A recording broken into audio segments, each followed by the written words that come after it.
that chance for severe storms as we finish off the afternoon and get into the evening. I'm going to switch something on the computer. There is a look right now at your planner as we fall from the 60s into the 50s, and right now temperatures probably on the variable side as we go through the rest of the evening. But I'm going to queue up our tornado warning here. We've got Kyle Dickens on the radar, and he's going to be operating things here in just a moment. But first of all, let's get right back to our radar so we can get to our tornado warning that again continues for Henry County, Iowa, and this will go till let's see, 5 o'clock on that. Yep, and we've got a new report here.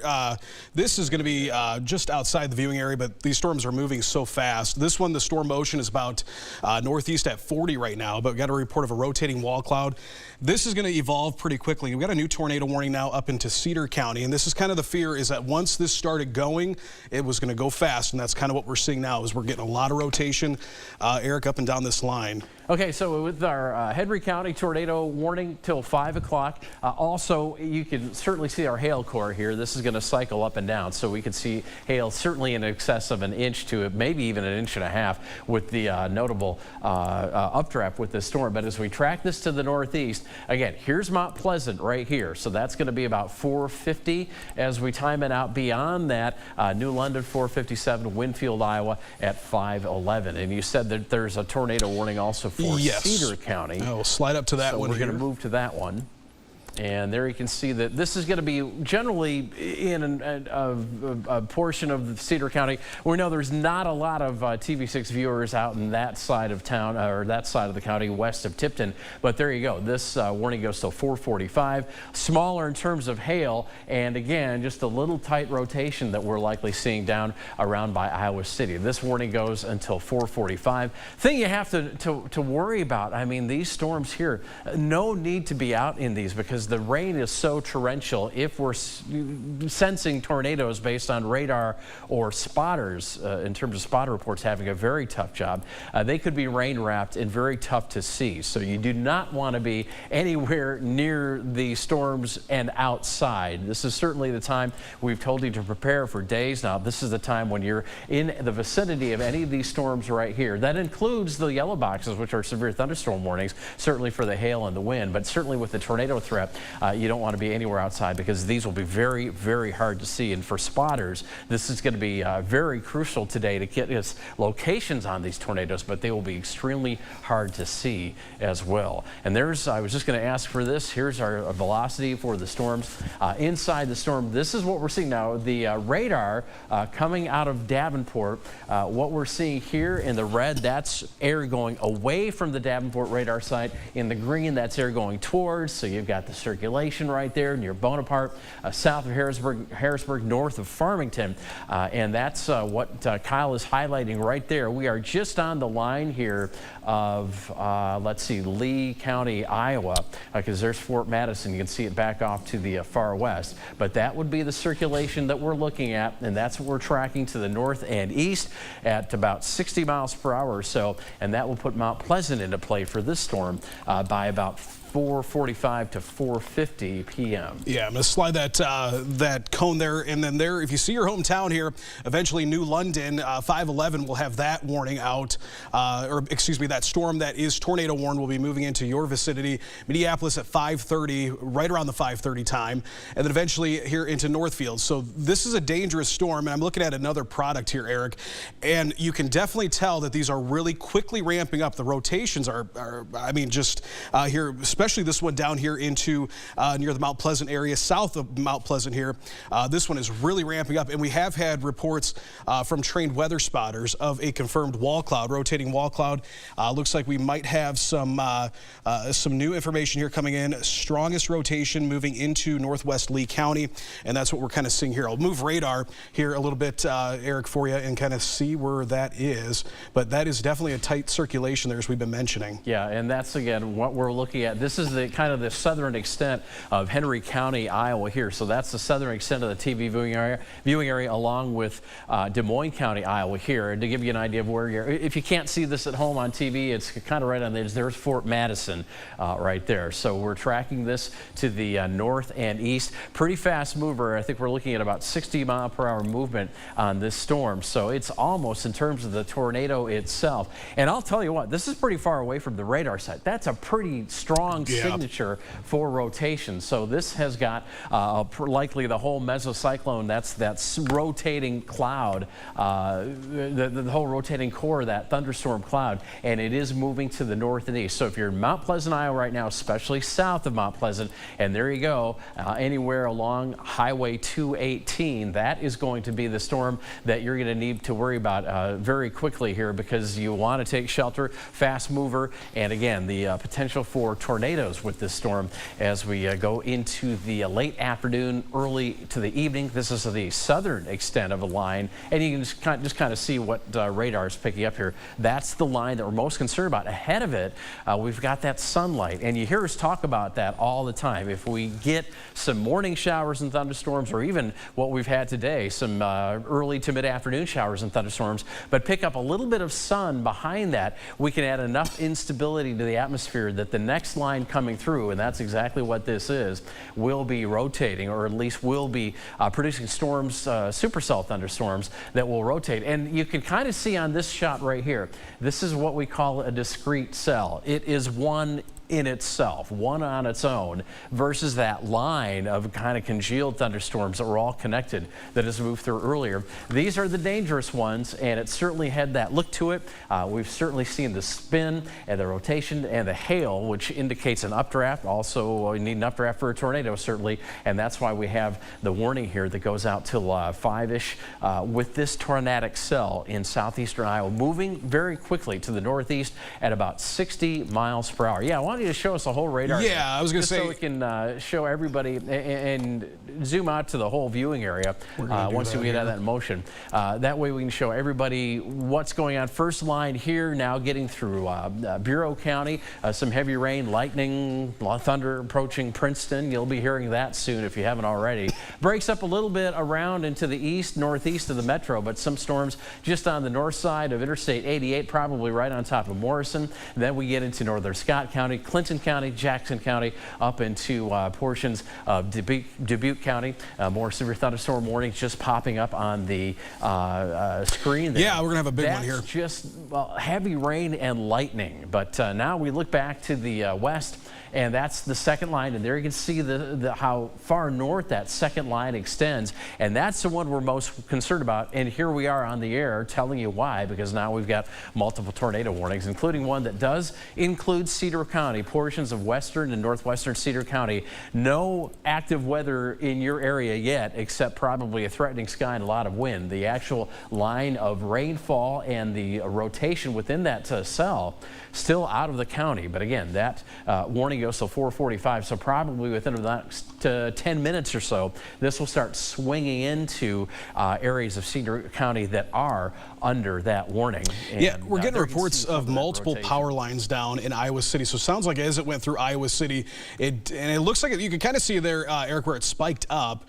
but as it continued off here, it doesn't look as strong. Now, the stuff further to the south, certainly totally different there as far as strength goes. We have no doubt that those things here into Henry County, Iowa, also moving into Lee County, Iowa right now, that is the strongest, and the hail has really spiked up. This is one thing as well. On that warning, we've seen the hail go from quarter size to now we're up to $half size, and even some reports that maybe we've got golf ball sized hail here. So definitely a strengthening storm, and as you mentioned too, Eric, as these storms continue in the southeastern portions of Iowa, the southeastern little quadrant here, into west central Illinois as well. There's a defined area south of I-80 and kind of to the southwest of the Quad Cities that has the greatest risk for the stronger tornadoes, the ones that can stay on the ground longer and do more damage. So that is a concern as these continue on. But I'm noticing here too,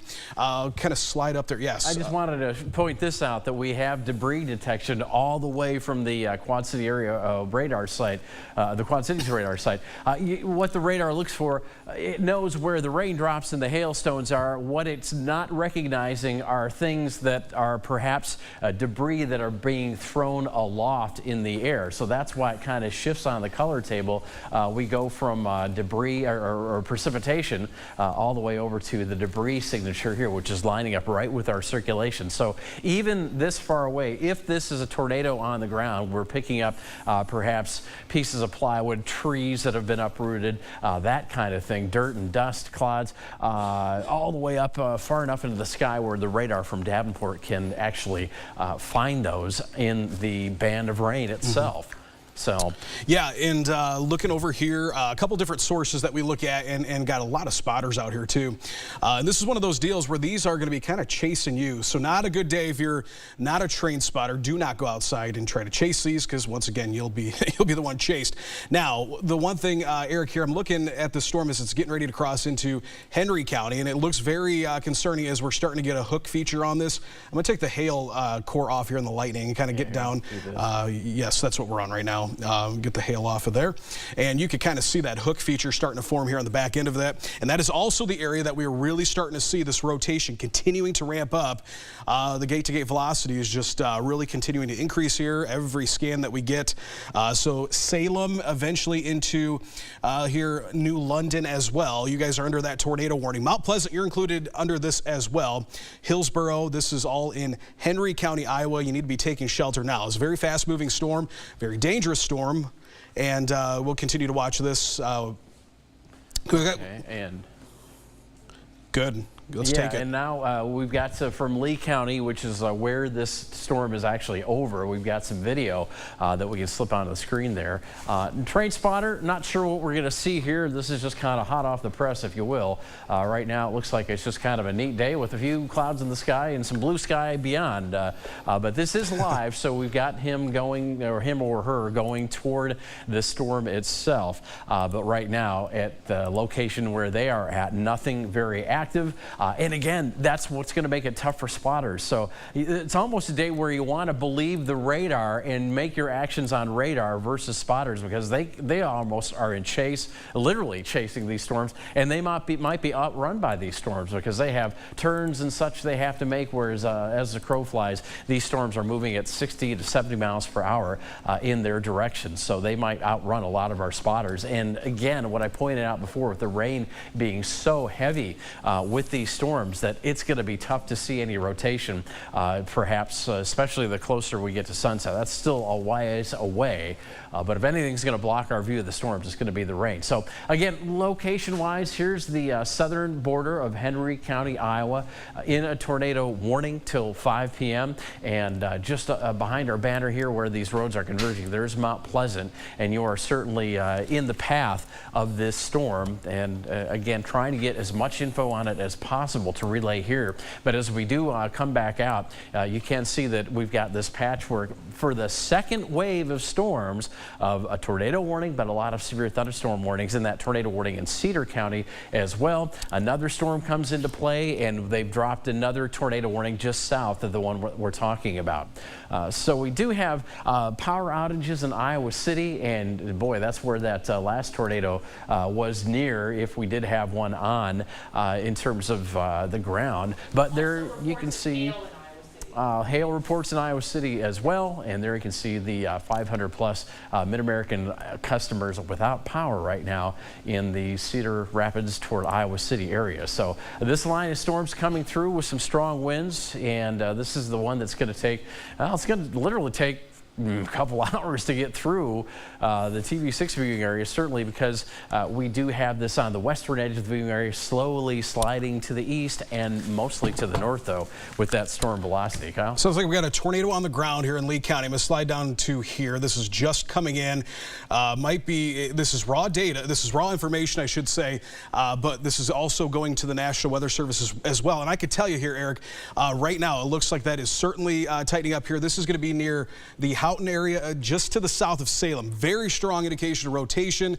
Trained weather spotters now reporting a tornado on the ground here just to the south of Salem. And I could tell you right now, as we look at first alert Doppler radar there, that circulation is very, very tight. We are...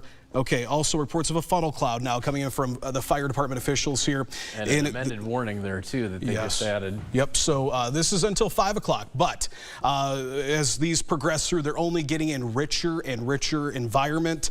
They're going to get, unfortunately, probably a little bit stronger here as it continues on, but we are getting reports now, several reports coming in as this is now entering into Henry County, Iowa, that there is a confirmed tornado on the ground right now. Yeah, if you're along and west of Highway 218, anywhere really along, even east of it, because this thing is moving to the northeast. If you're near 218 south of Mount Pleasant, anywhere really in the southern half there of Henry County, Iowa, Salem over to Lowell, do be taking shelter right now because this tornado is moving across 218 probably as we speak if we're down a radar scan or waiting for that next radar scan to complete itself. But there you go from about 4:45 around Lowell, New London, about 4:51. We're quickly approaching these times. The New London Nursing and Rehabilitation Center. You know that there are certain things that the nursing center has to do before a tornado arrives. And you can see it made a little bit of a jump there, the rotation right here. So I would say that if we were looking at a tornado on the ground, it would now be right north of Houghton, south of Salem, based on that last radar that we had, and also moving to the northeast pretty quickly, about 60 to 70 miles per hour on this storm movement. So again, this is, let me outline it. This is southern Henry County, Iowa. Henry County, Iowa. You need to be taking shelter now because a tornado is quickly moving into and through those areas adjacent to Highway 218, well southwest of the Quad Cities. There's Houghton there, right there. Yeah, that's the area right now where the fire department is reporting a possible tornado here. It looks like it's right on Henry Lee Street, which is going to be the road that divides Henry and Lee County. But Franklin Avenue right now is where that circulation, very strong circulation into the east here, 335th Street, and like you said, 218 is kind of where it's crossing over as we speak. I'll zoom out a little bit, Eric, here as we continue to get some more information and put this into, track this out here as it continues off to the northeast here towards those communities, New London, Pleasant Grove, Roscoe, Mediapolis, Northfield. That is the area as this continues off. Right now, it's between 45 and 50 miles an hour on movement. This particular cone we've got for 50 miles just to kind of give a little extra time here. A few extra minutes doesn't hurt. So Northfield 510, this will be impacting you. So if you live in those communities, this is a confirmed tornado. And as I think the biggest concern here is what's going to happen is as this continues to move off to the northeast, it's only getting in warmer air, richer environment. The dynamics are only increasing, so this continues to be a very dangerous storm.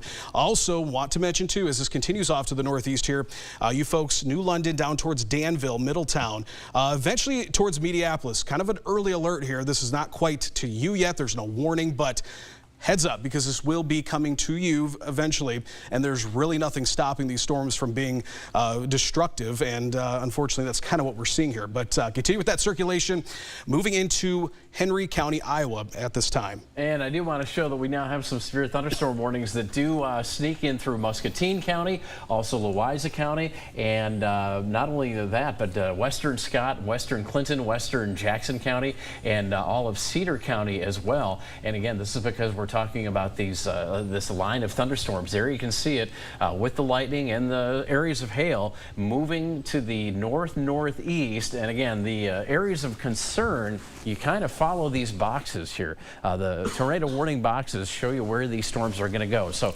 despite the fact that the inner cell is probably moving a little bit more north than east, that whole thing is shifting this way, as well as this cell right here that is going to be shifting probably right toward Muscatine, or maybe just west of Muscatine. 218. But anywhere in these counties, this is where you're going to want to be taking shelter now. And again, at this point of the game here, we're just getting this stronger line of storms to move into the area. So if you are well ahead of these storms, certainly now is the time to make sure you know where family members are, have that plan of action ready to go. So if your county goes under warning, you'll be able to get to your safe spot in no more than a minute or two, because again, what we're dealing with are some very fast-moving storms. I just hear Kyle sighing. I'm wondering if he's reading it's not good. some information that you have to share. I'm going to take it down here to let's go to the relative velocity, because I'm looking at another product here, and yeah, we are seeing just scan to scan, it's increasing, and as we had figured would happen, and that's certainly what's happening right now. I'm going to see if we've got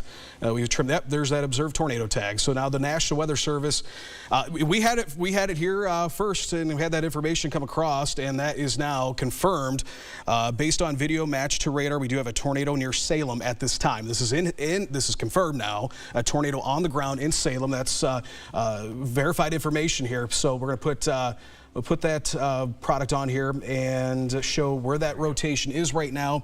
There we go. Storm relative. Yeah, look at how tight that thing is. More impressive.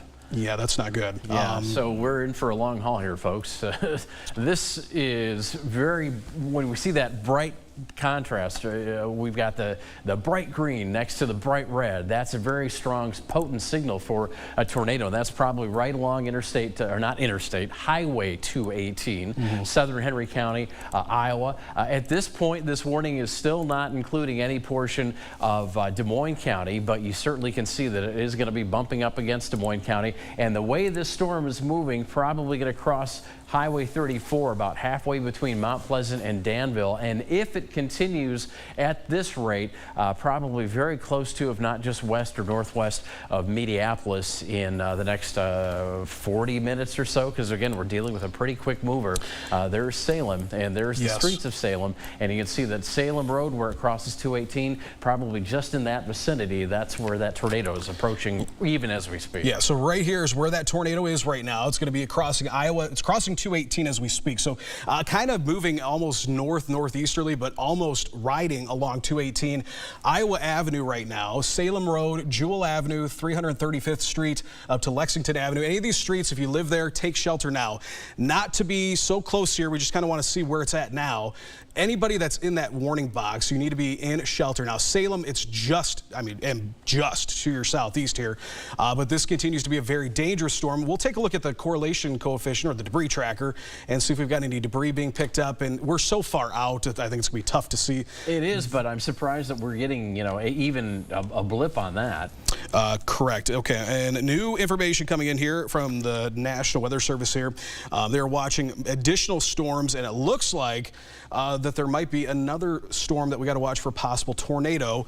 This, I'm going to look here and see where we're looking at for here. This is the one that's crossing into the southern portion of, it's going to be crossing into Lee County, Iowa here soon. So they're watching that one, more tornadic activity, and it could go over some of the same areas that just saw this storm that's now has a confirmed tornado in Salem moving into that region. So a little bit far out of the yeah, the you radar can still view, see the signature though near Revere there, where we've got the red-green shift. That doesn't indicate rotation. And again, as fast as these storms are moving, and I'd actually like to take a look at our last about 50 miles per hour here, 45 to 50 miles per hour on these storms. That's the latest, and you can see that as we back out, the areas of rotation pretty easy to pick out when we have this product on. But as we go back to radar, so we can get everything kind of coordinated in terms of what we've got to deal with through the rest of the viewing area. Anywhere now from Princeton, those line of storms passing through Princeton, back up to Sterling and Rock Falls and Dixon, into areas along and adjacent to the Mississippi from Clinton to Savannah, over toward Dubuque and over toward Galena. But it's that very definite second line that we're highlighting right there, and it extends even farther south than the southern portion of the screen there around Keokuk than what you can see. So you know, we were looking at, and I actually haven't looked out the window recently. I bet if we do, we would see some brightening of the skies here in the Quad Cities. As a matter of fact, that's what we'll do. We'll get that sky view shot up there for you right now. I'll take care of that. Kyle's still kind of mining some more information. Yes, and I do have some new information here. On top of that tornado threat, and this is a sign that this is growing, is that storm now down into the Salem area, Salem, Iowa here. We're now talking half dollar to golf ball sized hail. So that's an increase that updraft is strengthening. And that sunshine is not something we want to see here in the metro. The other thing, too, is if you live out to the west of the Quad Cities here, a lot of counties right now under a severe thunderstorm warning. They did this. It's pretty much a precautionary thing as this line continues to move through. The concern is going to be in this line. We can see these little rotating pockets, but certainly this one that's moving through Henry County, Iowa, has got a lot of rotation with it, and not only a lot of rotation, but a confirmed tornado. And I can tell you here, looking at a new update here, this is one of the strongest signatures I have seen. Yeah. It's pretty incredible. I mean, you can just see that the wraparound effect here. You've got this curling in like that and the red side curling like that. So that's a very, very strong rotation that we are picking up. So if you're in southern Henry County, you need to be taking shelter. If you're close to New London on the Des Moines County side of the county line, I'd be taking shelter right now or getting things ready to go, because this will eventually head toward New London, probably straight up through the northwestern portion of Des Moines County, including Minneapolis. Oh, I just want to say this, by the way, I know Jeopardy should be on right now, but we've got an active tornado warning. We've got a tornado reported on the ground. It is moving. That's why we track these, because if a tornado came down in one spot, stood in the same place for an hour, we could say this is where the tornado is and shuffle on off back to regular programming. We can't. We track these. They move. If Jeopardy is preempted here, as we will likely preempt the whole show because this warning will continue till 5, we will re-air that for you. Don't worry about that. And just remember this as well.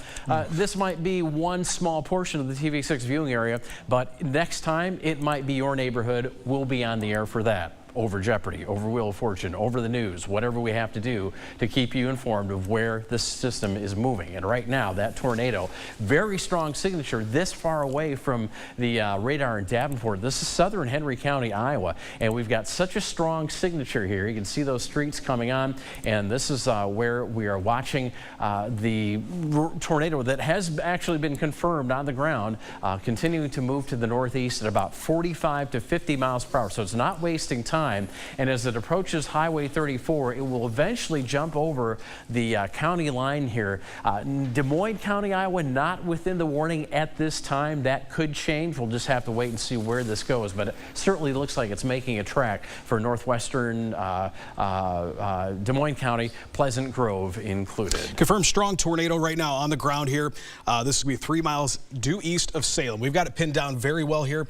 I've got these streets laid out here as kind of the northeasterly track here. So right now it's over Kentucky Avenue, Lexington Avenue eventually, within a matter of seconds. If you're in any of these areas, you need to be in shelter now. It's a very dangerous situation, and there's nothing stopping this thing from continuing to be a long track deal. So we continue now with a confirmed tornado. We're still far away here, so not picking up on any well, we could be seeing, look at that. That's probably some debris being picked up there by radar. Yeah. Sharon at the desk, did you indicate you had something to update us? Yeah, just something really quick. We're seeing from Henry County that they're asking residents not to call Henry County Emergency Services to report power outages because they don't have power themselves. Oh, wow. So you need to call your power provider, your electric provider, if you have a power outage in Henry County, Iowa. Okay, and that just goes to show that, I mean, you know, there's Mount Pleasant, and this system, this tornado is south of Mount Pleasant, but the whole line of storms itself was pretty strong as it moved through. It is moving through, not only with the isolated tornadoes, but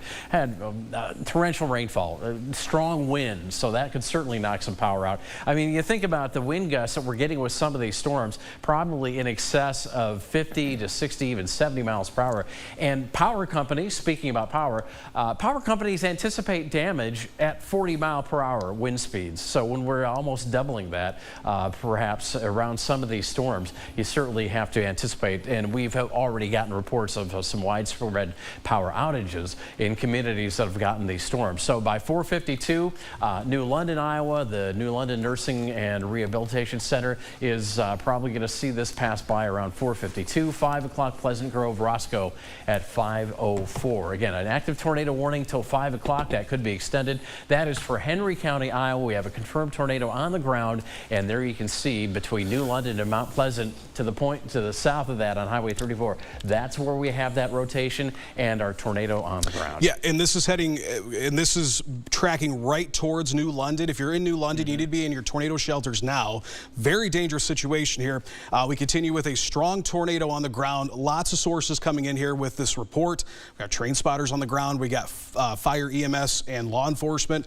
All have visual on this, and it continues on here heading right towards New London. And I'll put that path back on, and you can see here what time it's going to be moving into town here. But New London, you need to be in shelter now. The one thing that we're noticing here, it's pivoting a little bit more to the east, Eric, which is going to bring it further into New London. So and further to my concern, northwestern Des Moines County, which isn't under a warning right now. But again, remember what we say: if you are near, if you're in or near a warning or watch, you can consider yourself in the game as well. And that's the case here with portions of northwestern Des Moines County, Iowa. You'll likely go under a new tornado warning. I'm sure this will be extended to cover you because we're still looking at a very strong circulation, a confirmed tornado on the ground in Henry County. And there you can see, again, it's a different color table than you might be used to. But when we have the reds, that's air going toward the radar site. I'm sorry, green's going toward, red away. And there's that counterclockwise situation that we have setting up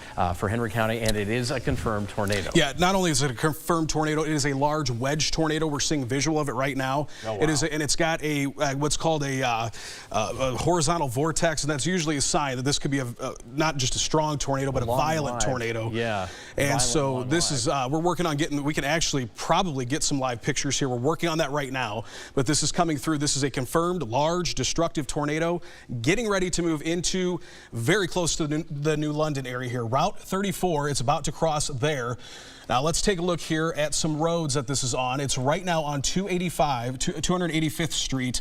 Actually, Kyle, I would suggest that we start putting road names up here ahead of it. Yes, let's do. Yes, so this is even though it's only a few minutes old, this radar information is a little bit old. And the current scan is working to locate this, and that will plop on the screen here momentarily. But for a lot of data that the radar is going through now, it takes a little while. So there's the latest scan, and it did jump to the northeast a little bit. So now this is probably skirting or just north of the New London area, unless it's right in town. I mean, it's going to be very close. This far away, a pixel could be a little bit fuzzy. So this thing, and there you see all the main streets around New London.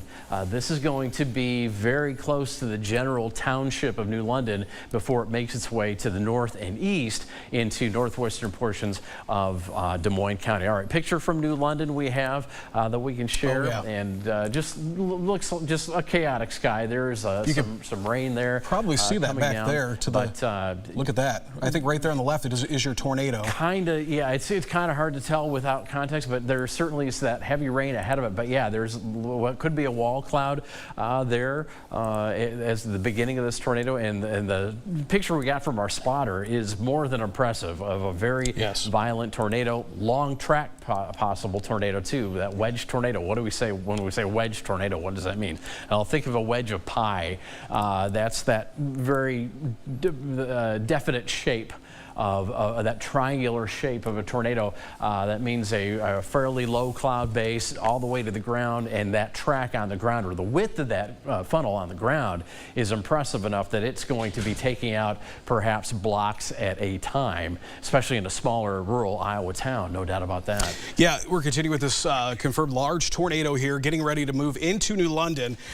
Technically, based on our time, and I'm giving it a little bit of extra time here, it is now on your doorstep. It's probably in New London right now, based on just the unfortunate delay that we get in radar. But there it is. Look at that. And that thing is spiking up every scan. So it is now in New London. If you're in New London, you should be, based on our warnings, you should be in shelter already. And that, of course, is get to your basement. There's the 34 bypass right there. There's the road into town. And if you are in the town center of town, it's probably a little bit from the center of town to the west, but nonetheless, it's right in there somewhere. And that was as of a few minutes ago, because again, it takes our radar a few minutes to update the scan. A lot of data it's trying to process, especially here where we're trying to find this tornado. And if we drop south, I'm concerned about that Lee County tornado, Kyle, if you can. That has actually weakened. Well, that's good news. You can still see a little bit of a circulation there south of Charleston, I saw. I'm going to check something real quick here with our debris signature, because I think what we're seeing here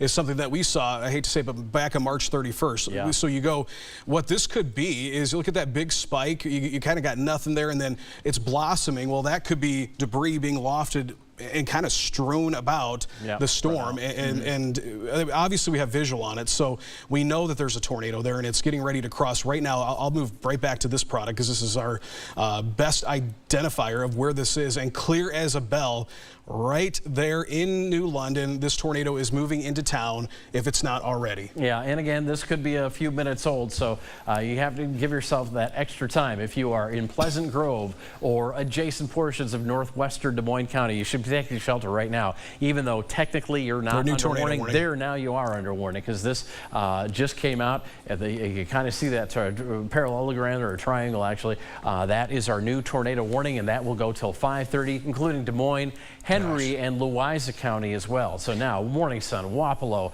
areas over toward Lake Odessa.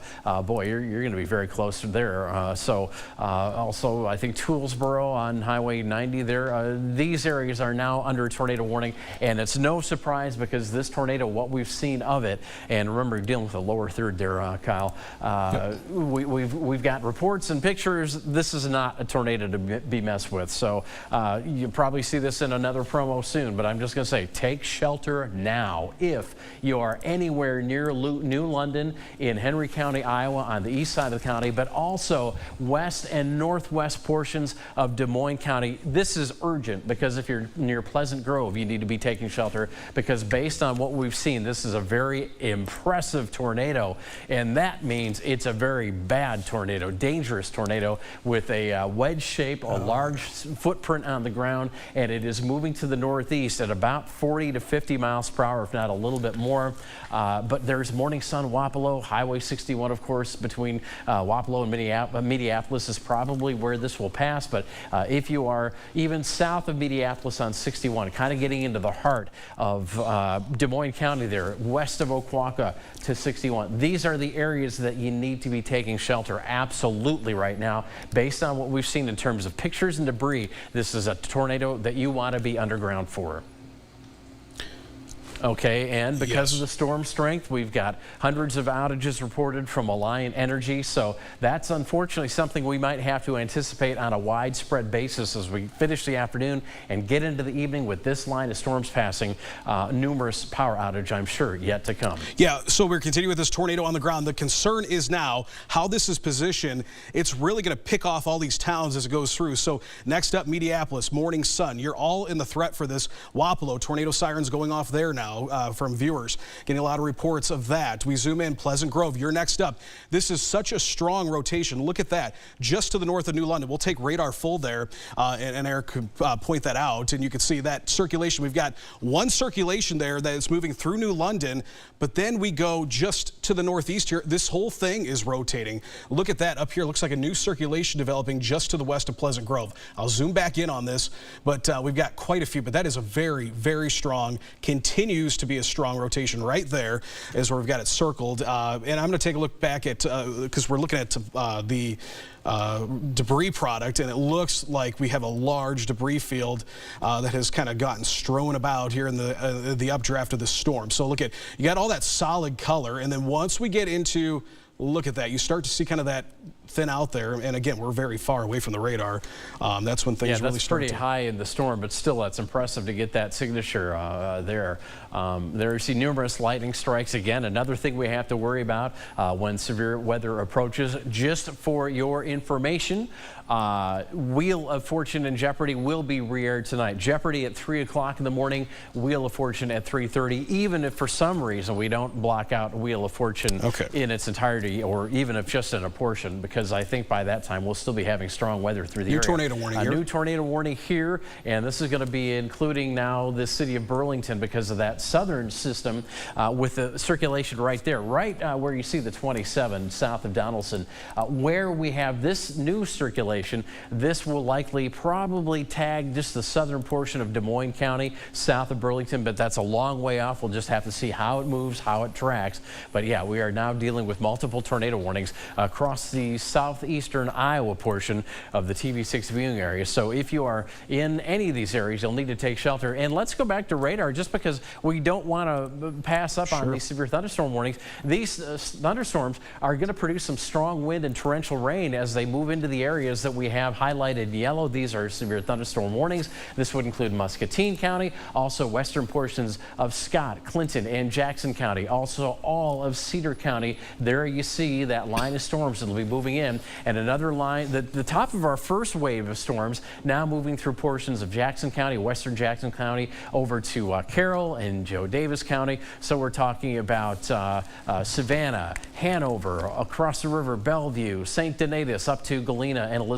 Strong storms there as well. But at this point, you know, we were worried about this a little earlier in the afternoon. We broke in, talked about that on the air, also talked about it on social media, that the second line would be the one with the tornadoes. And right now we've got at least 3 active tornado warnings that include portions of the TV6 viewing area, Wapello and parts of Louisa County, southern Louisa County, also into Des Moines County. Actually 2 warnings cross-cut to Des Moines County. And then we've got the warning that is still in play for Henry County. And again, it looks like that tornado that we've had moving through the area is going to be moving across the border into the warned portion of Des Moines County very shortly, if it hasn't already. So that's something we'll have to look for on Velocity right now. And if you've got information. I do have information, and this is important information. While Eric is going to move that around, I want to say this coming in from some of the data that we're looking at, the most significant parameters for tornadoes are really starting to be maxed out where the storm is moving, this whole line of activity, and that's why we're getting a bunch of tornado warnings popping up here. Kind of was our fear, and that's what we're seeing come to fruition here. This storm now moving into Des Moines County continues with a very strong circulation, might be rain wrapped right now, or we might have a debris ball on radar, so that's a concern. But there's also kind of this note from the Storm Prediction Center. As these storms move through, there's a corridor from the Quad Cities. They've kind of pushed this up into the Quad City Metro, down to the south, where we have the most ripe conditions for strong, potentially long track, maybe even violent tornadoes. So don't turn your back now anywhere. I know people have commented that, oh, well, it rained already, and that was line 1. That activity means nothing now. This is the line where the situation is very significant, as we have confirmed tornadoes now. It looks like moving out of Henry County, Iowa, into Des Moines County. Yeah, and Pleasant Grove, that's where we need people to be taking shelter now if they haven't already. We are warning you about that. Also to Minneapolis, and between Pleasant Grove and Minneapolis, especially if you're north and west of a line from there, that's right where this tornado looks to be tracking. And certainly if you're south or of Pleasant Grove or south of Minneapolis, you need to be taking shelter now. This is a dangerous storm. We've had pictures of it that are very impressive. We're trying to get those on the air to show you exactly what we're dealing with. I know some of you don't believe it if you see it on radar until you actually see the tornado, and we've got some dramatic pictures of one. Well, actually this tornado here, and again, this could be followed up by another one that will come out of Lee County and get into extreme southeastern portions of Des Moines County, Iowa. So this is the threat. Line 2, Kyle put it in an interesting way, that first line of storms not to be worried about right now. Even though you have severe thunderstorm warnings, it's really going to be this line, that second line, line that is going to be the one that we will focus on here for the rest of the afternoon and into the evening. I see by the clock on the wall it is 4:59, almost 5 o'clock. You are watching KWQC TV6 Davenport, Iowa, live storm coverage from our weather center. And we've got some pictures of damage, I believe. This is from Lee County, kind of tree across the road or a power line. Looks like power line, yeah. And again, this is going to be accounting for a lot of those power outages. New London, Iowa, we should say. But you saw the power line down, another power pole up ahead here. So you take out that line. If it's a trunk line, boom, a whole bunch of places go out. So this it looks like it may have passed a tree that was down there in that yard, and maybe that snapped off the top there.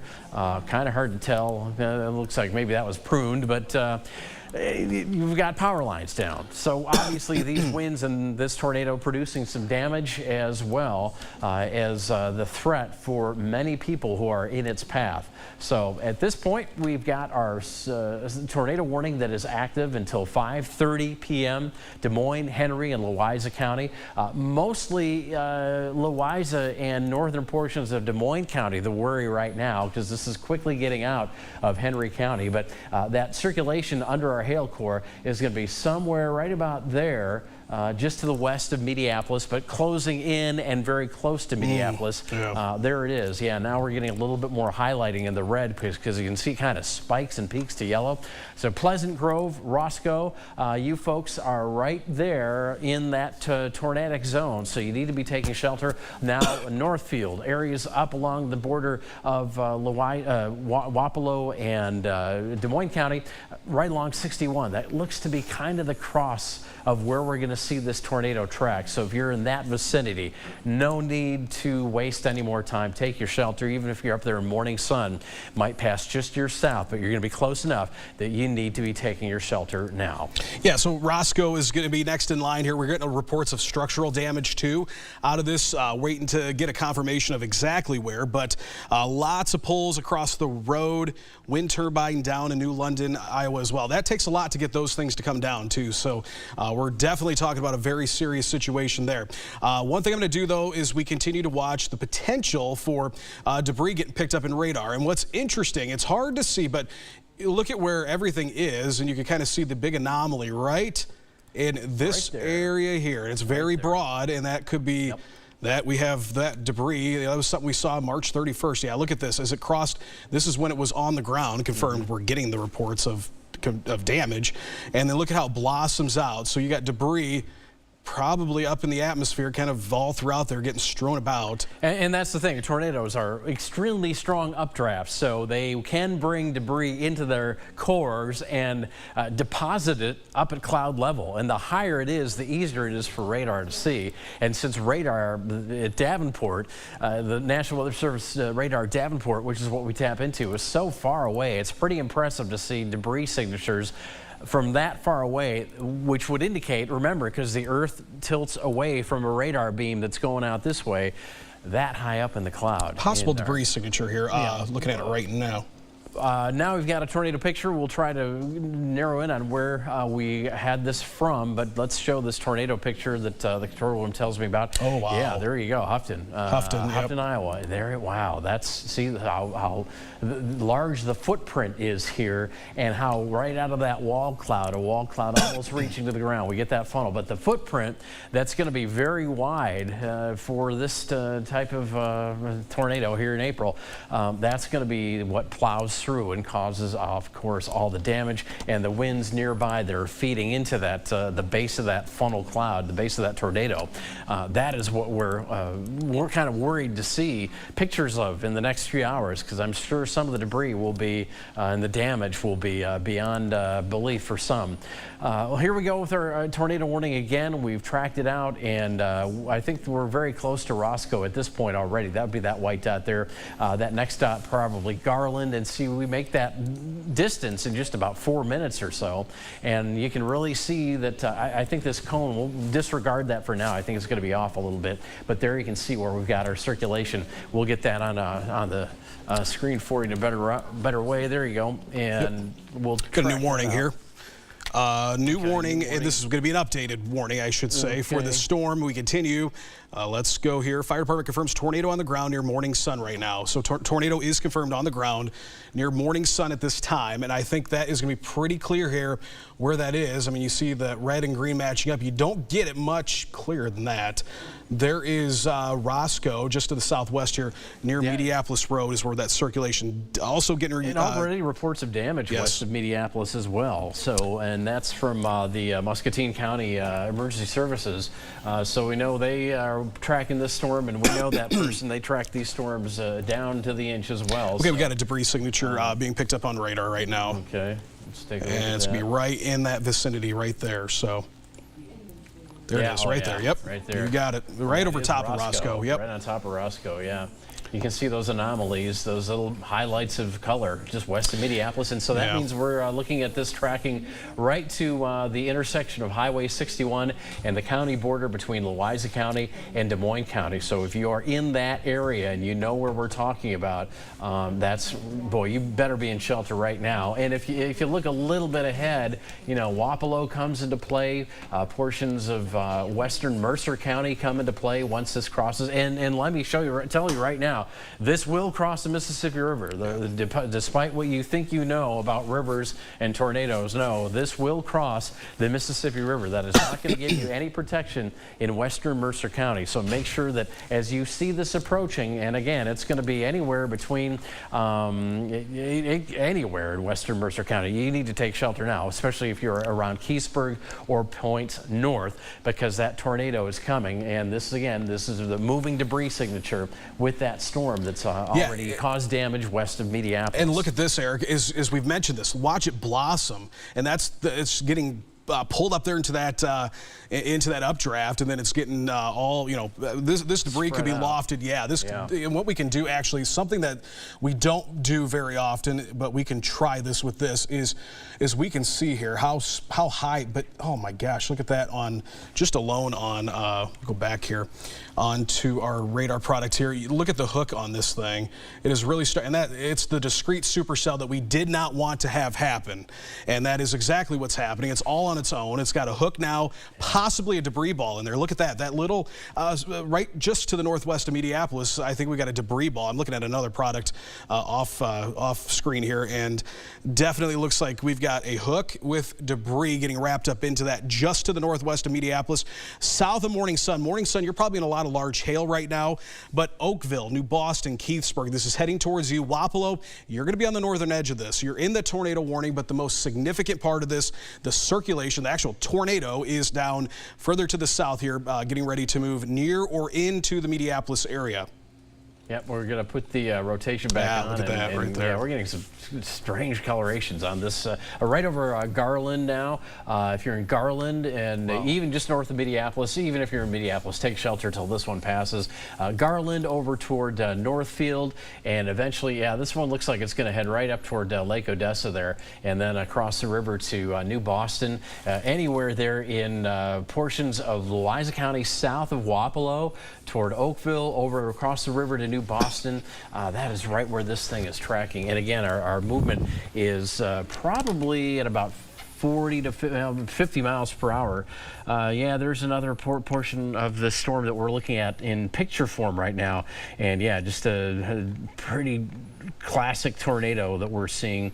We'll try to get that picture that we had earlier back up on the screen. I'm not sure if we had the picture that you and I were talking about, but it did show some that was that one near Houghton, I believe, and that showed a little bit of a collar cloud and what we call a horizontal vortex. When you see those kind of characteristics in a tornado, that is a sign it's a very strong tornado. I mean, to get the dynamics to do that is incredible. But I'd like to say let's go to that. We've got some damage here into Lee County.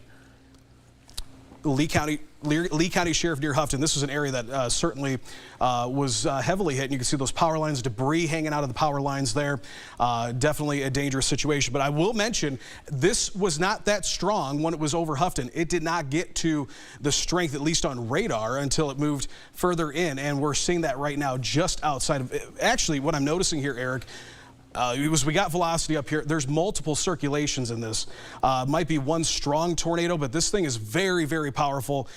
We've got rotation being indicated just to the southwest of Minneapolis, one to the northwest of Minneapolis, and to the south of Morning Sun. Live video of Minneapolis. Let's take it and see that. What we've got going from Minneapolis, and not really seeing much at this point unless we can turn and... I think they are adjusting the camera right there. Just kind of finding stuff right now. Oh, yeah, look at that. Back right there, at the base. storm. Yeah, okay. When we get back to radar, though, let's... Oh, look at that right there.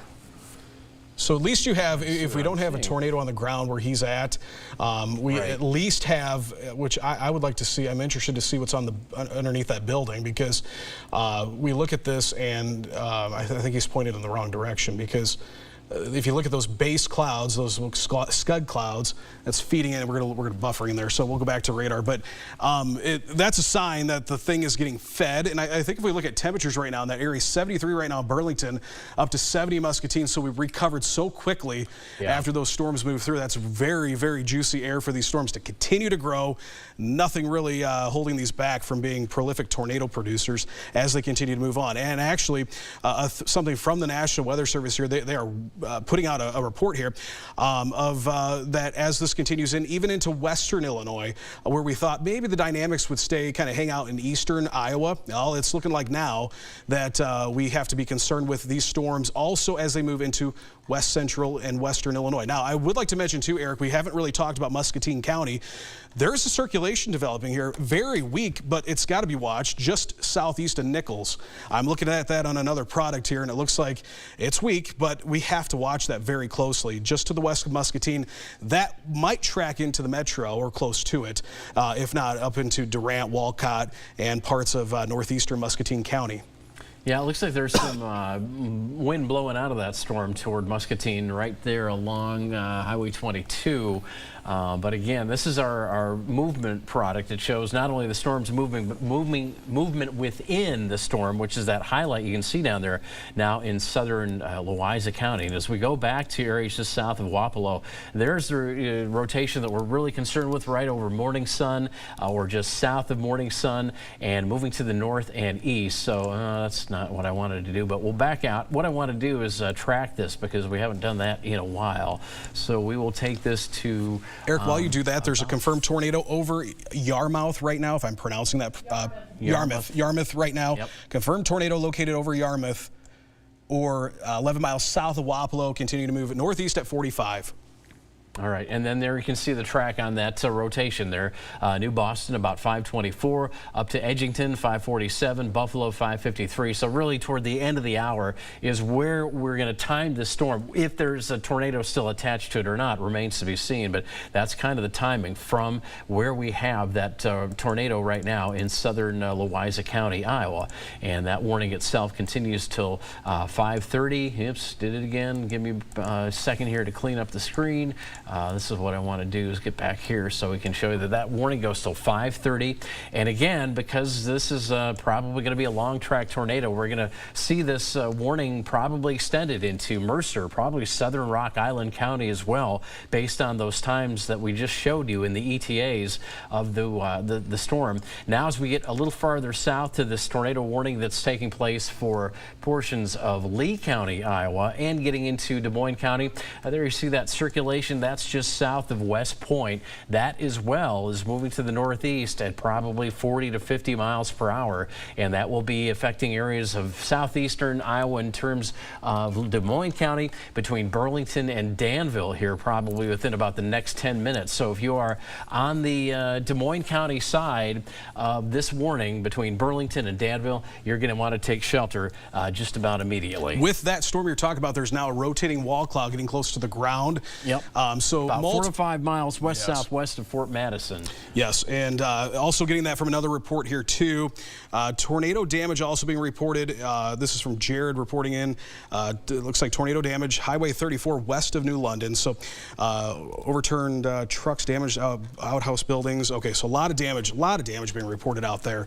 So it looks like Henry County and also into Henry County, Iowa, that is, in Des Moines County, really is taking the brunt of this, and this still got a lot more to go, unfortunately. with this. Yeah, it's 5:13, and we're looking at this threat getting toward the metro between 6 and 6:30, and you can kind of see everything is kind of moving that way. There's the Metro Quad Cities just under our banner there, and as we look at both of these tornadoes, and I'll just draw the arrows for you here just to show you that we've got one moving that way and another one coming up this way, so these are going to be very close, if not in the metro, if these storms hold together with their current circulations, probably between 6 and 6:30 p.m. Now we're coming up on a 5:15 this afternoon. Let's go back, if we can, Eric, to that correlation coefficient or the debris tracker here near Wapello, because I'm noticing a ton of little areas, and this is kind of a concern, I think, is that see all that solid, then we've got quite a few little pockets here that we could have. And the thing is we've mentioned, it doesn't mean necessarily that is where the tornado is. It could be that these storms are tilted and might be lofting that debris, but definitely looks like we've got. Yeah, and that's also kind of the leading edge of the system too. So anything that's being spread out is probably being supported by that kind of wedge effect, that plowing effect that the leading edge of those storms has on what's going on down there. So let's take a look at New London, Iowa now. This is live and just generally stormy weather from the spotter here, and probably some wet roads. Boy, you saw that guy go out on the other side, just that cloud of water behind the car. So that's another thing, since we've had such wet conditions with all this rain, the torrential rain, another reason why if you can be inside close to your safe space, and no need to drive anywhere through these storms, because they're going to leave certainly Highway 61 pretty wet with the very core, the very heaviest of the rain going right through Wapello right now. Again, multiple tornado warnings at this point in southeastern Iowa, just kind of waiting for an extension of these into west central Illinois. These storms will move across the Mississippi despite any fables or myths you've heard or any beliefs you have. The Mississippi River is not going to stop these storms as they make their way, and unfortunately that puts the Metro Quad Cities into play here between about 6 and 6:30, with these storms kind of pointing right at the metro. Right now, very active weather in southeastern Iowa, and that's what we want to kind of show you here with the circulation back toward that tornado that we've got near south of Wapello. But you can kind of see, if you've been following along with us, what we're looking at here. These two colors adjacent to each other. We've got the yellow and the red. That indicates air moving this way, away from the radar site, which, as you can kind of look at the pixels, they kind of converge off the screen to the north. That's Davenport. That's the radar site. Here's air coming toward that radar site. Follow the pixels up, and then you have them right next to each other. That gives us that spin in the atmosphere. That's our tornado. Let's go back to New London. This is another live picture from northeast New London, and it looks like we're coming up on some damage here. Yeah, this is what we didn't want to see. We've got hard to tell how stripped the trees are, but you certainly see the outbuilding there on that farm, and maybe a little damage to the house. The trailer there, wow, that's a trailer that's lost some siding. I did see that, and there's some of the debris field beyond that little homestead there. So that's where the tornado likely passed through. Looks like this guy up the road and a little farther to the other side probably got spared. But yeah, this is what we don't want to see when we have days like this. We'll start to see these damage reports and pictures come in as we get later into the event, and that's why we warn you, because these things do come your way and sometimes make direct hits, which we don't want. Here's a little track on this tornadic storm here that is about to get into Des Moines County, Iowa. There you can see Burlington to give you an idea of where it is, and there you can see where the center of the rotation is, just south and west of Denmark. That's in portions of Lee County. This continues to move off to the north east, and so Dallas City 5:23, Burlington about 5:30. Give or take a few minutes, Gladstone, which is just across the river, down the road and up a little bit. There you see Gladstone at about 5:37 p.m. this afternoon. And again, this is kind of just the beginning of these tornadoes that are just moving into southeast Iowa that we will continue to track as long as we have the warnings on these storms. Okay, as you I moved this down here to that storm, obviously near Fort Madison. We're getting confirmed reports of a lowering wall cloud, rotating wall cloud. Here's the other thing that this is, and I noticed this with the storm that's moving through close to the Wapello area. These are starting to become rain wrapped, and I think as the moisture and as the dew point increases a little bit, that could be a concern. And as they get stronger, they get wrapped up into that rain. So you're not going to go out and see them. We showed you some pretty cool pictures, I guess for some, scary pictures, I should say, of those tornadoes as they were moving in just a little bit further to the southwest. But now they're getting wrapped up into that rain. You're not going to be able to see it. It'll be on top of you before you ever see it, especially with the amount of rain, hail that is falling with this. A lot of lightning too. You know, we focus on the severe things here, but there's tons of lightning and also quite a bit of hail with these as well. Yeah, and there we're just kind of giving you a whole overview of the situation. We've got our 2 active tornado warnings in southeast Iowa, ready to get into Illinois, although that one farther south does include Henderson County, southwestern Henderson County, but also severe thunderstorm warning in anticipation of that line moving to the east and north. Along and north of Interstate 80, that's a big severe thunderstorm warning. This goes for portions of Jackson, Clinton, Scott, Cedar, and northern Muscatine County, and then more warnings here to the north that include the rest of Jackson County to the north, and also is a very interesting little linear warning there for portions of central Joe Davis County. And as a matter of fact, we might as well just go ahead and get in for you folks. We've been spending a lot of time on that weather south and east, but Stockton to Elizabeth up to Scales Mound and over to Rush. That is a severe thunderstorm warning right there as we go across the river. Again, we can just kind of look at this line of storms here. I'll stop the movement so it makes it easier for you to tell what's coming your way. If you're in Otter Creek, the immediate storms just off your west looks more like a heavy rain threat, maybe some wind in there. Don't really see any hail cores. Maquoketa toward Lost Nation and Wyoming. Again, a line of strong storms coming your way with this warning that extends through portions of Cedar County and into now a lot more of Clinton, Scott, and Jackson County. It's this storm right here, and I'll get a point around that for you. New tornado warning for Rock Island County. That storm that we were... Oh, okay. We'll need to go up to that right now. While you're doing that, so we got a new tornado warning about to be issued here. Yeah, about to be issued. Yes, but I'd like to mention too, we're getting a lot of structural damage, homes destroyed. This is what we're getting right now. We're getting reports of homes that are leveled.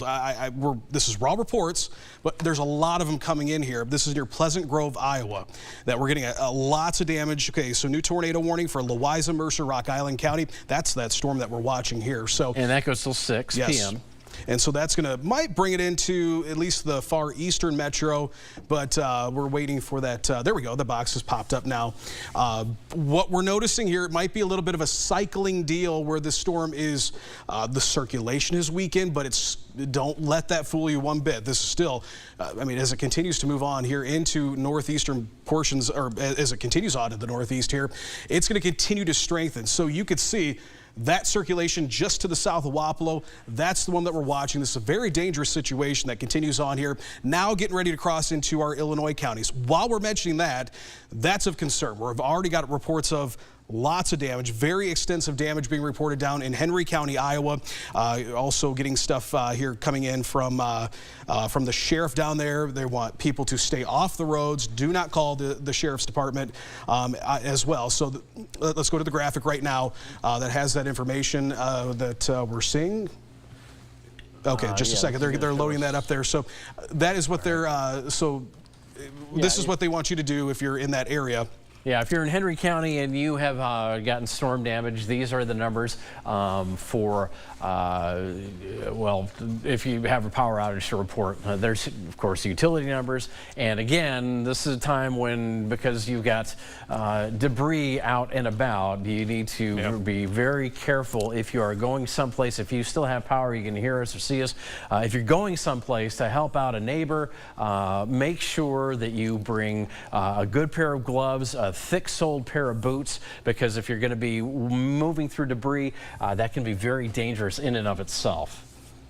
Okay, we're getting more reports here. Let's go back to radar because great point there. Thanks for bringing that up of what we've got going on there. If you're in Henry County, that's going to kind of be the issue now that we deal with the damage. But we're getting a lot of reports of of damage and tornadoes all over the place right now. Let's see here. I think they're seeing a tornado. It is possibly rain wrap. So rain wrap tornadoes, that is what we're getting a lot of right now. And then I'll take this if you want me to, Eric. I can. You look for reports. I'll run radar. Okay, sounds good. So right now, yes, let's go. Storm spotters were storm and came across major house damage near Jewel Avenue, Salem Road, or east of 218 on Salem Road. Now let's, not to mention, that's some of the roads that we were naming off there earlier, but we are getting reports of major structural damage in Henry County, Iowa. So this is a very dangerous situation as it continues on. So we have a tornado, at least if it's not on the ground. I think it might be cycling a little bit here. But New Boston, take shelter now. Joy, Millersburg, Eliza, Buffalo Prairie, Reynolds, Preemption, up towards Edgington as well. It does not include the immediate Quad City Metro, but this is on its path that it could impact at least eastern portions and the Illinois side of the Metro Quad Cities. But again, Edgington, Buffalo Prairie, Eliza, New Boston, you need to be in shelter right now because this is about to cross the river and you're going to be first in line here. Joy, Millersburg, Aledo, you're also in this morning. So this continues to be a very dangerous situation. So we don't want to take away from that. Also, and looking at a new scan here, it looks like that we are seeing that circulation, kind of like what we thought was going to do. It is starting to cycle here on the velocity. But I also like to mention down near Fort Madison, a very strong and strengthening circulation here, getting ready to cross into Fort Madison. I know that's just a little bit outside the viewing area here, but we do have viewers down there, and that will eventually be moving into Henderson County, also southern portions of, once again, Des Moines County. So Burlington, you're in this morning. Probably sirens have been going off, but you should continue with your tornado precautions. Another thing down with that storm, it looks like we could have pockets of rotation all throughout that thing. I see about 3 or 4 different areas that look like they're rotating right now down there in parts of Des Moines, even into Lee County. Yeah, and it's that stronger circulation that continues just east of Wapello now, right about to cross the Mississippi River, and there's what we're talking about. So if you're New Boston, you need to be taking shelter. If you're north of New Boston, especially along the Mississippi River over toward Joy, toward Millersburg, and even Aledo, you want to get into a shelter because, again, this is the system that will be eventually moving through this real estate here on toward Reynolds, Preemption, Taylor Ridge. And yeah, that brings it into the southern metro. This could perhaps eventually be into Moline, the Illinois Quad Cities, as this rotation continues to be very strong. And this is that bright color that you're looking at. I mean, this is the product that shows where our tornadoes are.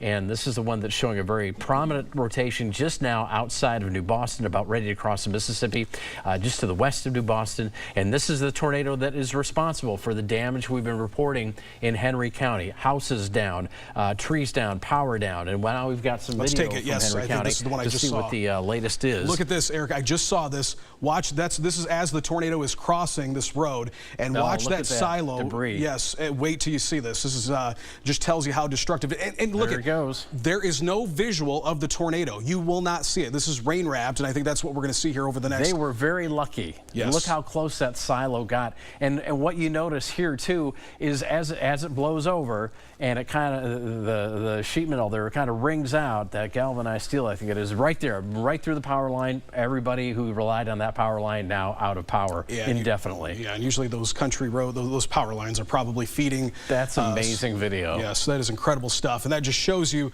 the power of this. And I'm going to take it real quick here as we get into New Boston. Continue with your tornado precautions. I do think that this is cycling a little bit. I don't think it's. We are definitely not done with. I don't think so either. With this, but I'll put. A lot of times we notice that with the hail cores, they go bright blue, and that's large hail. Then they kind of fall off to gray, but a few miles down the road, they come up to bright blue again. Did you see that silo? Did you see that? Did you see that silo hit the power line?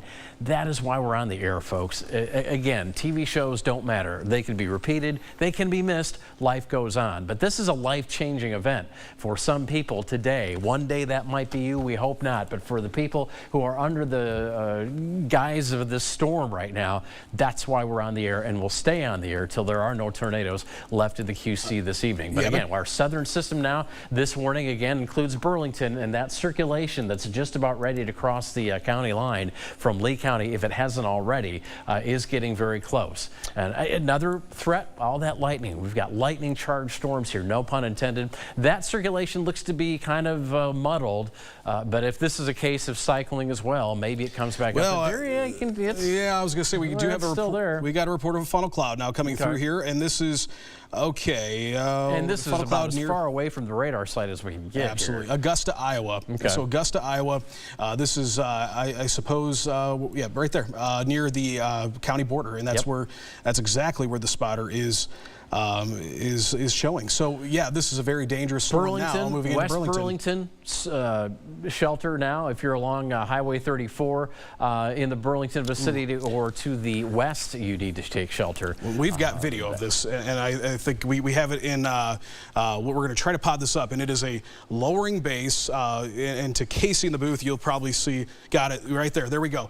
Look at that. This is live right now. This is a circulation, possibly right there's the funnel. Right there you can see is the funnel cloud, as Eric is pointing out there. Hard to see, but I'm going to take a look over here. Yeah. So really close to the monitor. What we can see, that's the area right there. It is not the most well-defined circulation, but that's the thing that's interesting. If you look close up to your TV screen, you can see the rotation.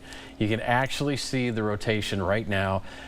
And that is where we were talking about, right along the county line near Augusta, Iowa, probably north of Augusta now. Yeah, so this is now, let's say, okay, this is going to be moving into, I would say right now, this is about 5 miles west of Route 61. We'll put that in there, right there. Yeah, we lost it. It's going to come back. There it is. You can see on the right flank of that wall cloud there, a little appendage starting to form. You have to be almost squinting to see it, but we've got cloud come over like this, then that side going in there like that. Yeah, and so we are detecting that rotation all the way from the Davenport radar site. And actually, this is the base of the mesocycle. This whole cloud is spinning, and that's what we're getting the radar signature of, a little higher in the cloud, and that's how it's manifesting itself near the cloud base. So yes, that is why we're on the air, because we do have this threat for some additional tornadoes. Chaotic sky, that's for sure. Some of this, there's some scud clouds back here. We call these scud clouds. They look, well, like, what are they doing? Look at that. That's interesting here. Maybe another developing wall cloud. At least a feeder band starting to form there, where it's trying to suck in that air. And here's that storm right now, west of Burlington.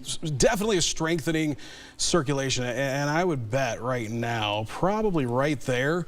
I mean, you got a couple areas that might see. There's a little bit of certainly a couplet right there, oof. But again, this is very far away from the radar site, yet we're still able to pick up what you just saw on video. So this is why you need to be taking shelter again as we get a little bit farther to the north near New Boston. And there you can see that circulation now probably just north of the New Boston area, if not just hitting the north side of New Boston.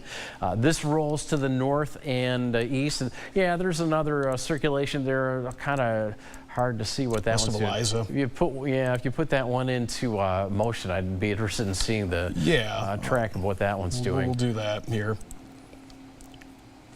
And that one's just kind of popping up. So that's just what we were seeing was a little bit farther south toward New Boston, but then there's this one setting up now right along the line of this current warning, which is in effect till 6 p.m. So Louisa, Mercer, Rock Island County, and again we have this warning box all the way up to Edgington, and then perhaps moving into Milan. If this gets extended, this will probably be more of a southeastern metro area, a little bit of a little bit of Iowa. I don't know if I said Des Moines. A little bit of Iowa, a lot of Illinois.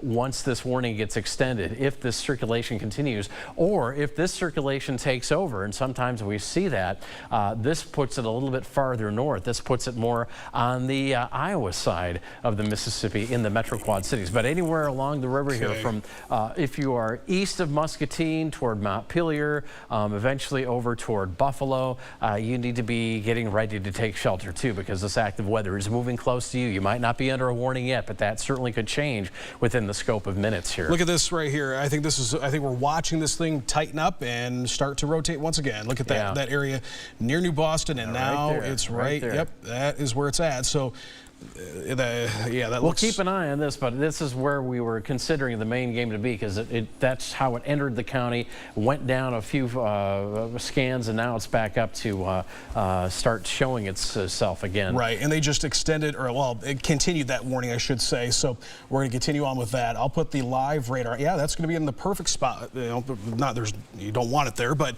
the area that we are noticing that rotation certainly is where we would expect to see the rotation. So. And where that second one is, there might be a little inflow notch right there on the leading edge. If you go back to reflectivity, looks like there could be a little bit of an inflow notch. So we might be looking at the development of another area of rotation that will need to be watched. But both in that tornado warning box, which goes till 6 p.m., the hail has pretty much stayed with the tornadic cells. It hasn't been a widespread hail event. But boy, what else we're noticing is the torrential rainfall. I mean, you get this flat orange here, that's torrential rain, and a lot of lightning with these storms as well. So even if you're not in a warning, you can use your common sense. You see these things coming down the road in your neighborhood, you do get inside and you ride these things out. But right now we're still dealing with 2 tornado warnings at this point, one for extreme southeast Iowa and southern portions of Des Moines County. So Burlington, you're in play for that. And also this one here, which now includes, because the circulation is on the Illinois side of the Mississippi, Mercer and southern portions of Rock Island County. To the north along this line, a little more scraggly here, we do have severe thunderstorm warnings that are continuing for portions of Cedar County, northwestern Scott, Clinton, and Jackson County, and that warning goes until 5:45. Although tornado possible, you might want to throw the relative velocity mode onto that and see if we have any circulations up there. Interesting to know that they're talking about possibility. Kind of hard to see anything at this point. I'm not really picking up on anything here, not but really noticing anything that's too suspect. But as this is moving off to the east, I can say this: it is moving into more favorable environments. So, really north of the Highway 30 corridor, the parameters start to fall off. We can't say that we can't get tornadoes, but the strong tornadoes, we're going to see those a little bit further to the south. And we continue with that warning. And let's look at this. The lightning is starting to increase on this, so that is certainly an indication here. I think that we're starting to see this, as we mentioned, it's cycling a little bit. And yes, look at those we're getting multiple circulations starting to once again kind of ramp up there, Eric. It looks like little pockets near Eliza. And I think you mentioned it well there with that. It could be one of those deals where we have kind of like a little inflow notch type deal forming, and possibly, look at that near Buffalo Prairie. Yeah, near Buffalo Prairie. Area that we'd watch. And if you've got, this is getting very close to the Lake George area, Loud Thunder Park, which is right in here. Actually, I think it's right back up here. So yeah, so if you have anybody that's for some reason out there enjoying the warm weather today, I'm sure they've seen the sky start to get very dark. Make sure if you have a cell phone, and they do, that one, they're not on the lake, and two, they're getting ready to hunker down in any storm shelter that the park has to offer in that area. But again, tornado warning here. This will go till 6 o'clock, as you can see, and I think that might even be moving a little farther to the northeast along that line. Yeah, I'm gonna readjust that, because it is. These are starting to kind of track a little bit more to, like you say, more like that, and then also extend that out and get that where we need it to be about. We're going to say 50 miles. That's a little faster, so I mean, hey, it's better to give a few extra minutes, right? But Buffalo Prairie, it's on top of you, Buffalo Prairie. But Davenport, Quad Cities here within the next, say about 15-20 minutes or so. What I would be concerned with, though, Eric, is I'm looking at this here as we look at it on the reflectivity. I would say right in this area here, we got to watch, because it won't take much for that thing to start turning again. And if you get just enough little, kind of notch that out a little bit, that could be a concern. We're getting a lot of reports too. I'm gonna go back down here that this one's concerning because we got a lot of funnel cloud reports. We were watching that live video of this too, and as we were doing so, certainly looked like we had pockets of circulation there, and yeah, we still have those little, quite a few areas that could be rotating there. Little convoluted, but I think our main one is probably still here. There's one back here, just west of Burlington, and again, this might be funnel cloud type impact here. You know, if not real bona fide tornado, but still there's circulation in those clouds. All right, now we've got some video as we back up toward morning sun from this particular storm that's been warned for. And then, boy, there you can see it. Look at this, even toward there's a debris cloud around the base, wrapping around that. Very kind of a stovepipe to wedge tornado, a little bit of both there. But that wedge tornado there, and again, you can see it's picking up that debris. We've got that dust and dirt around the base. So this is what what we were afraid of getting into today, that we might see this, and certainly we've had multiple reports, and right now we're still getting reports, at least radar indication of some circulation here. It's kind of falling back off the screen there, but again, there it is in terms of where we are at here in Mercer County. A little convoluted, not the most prominent circulation, but again, if you're between Buffalo Prairie and Aledo, you need to be taking shelter now, and this will continue to move to the northeast at but we're tracking this from about 40 to 50. We're gonna say about 50 right now. It's been between, kind of going back and forth between 45 and 50. I'll put this in motion here as we look at the reflectivity. Didn't take lightning off. We know that there's a lot of lightning.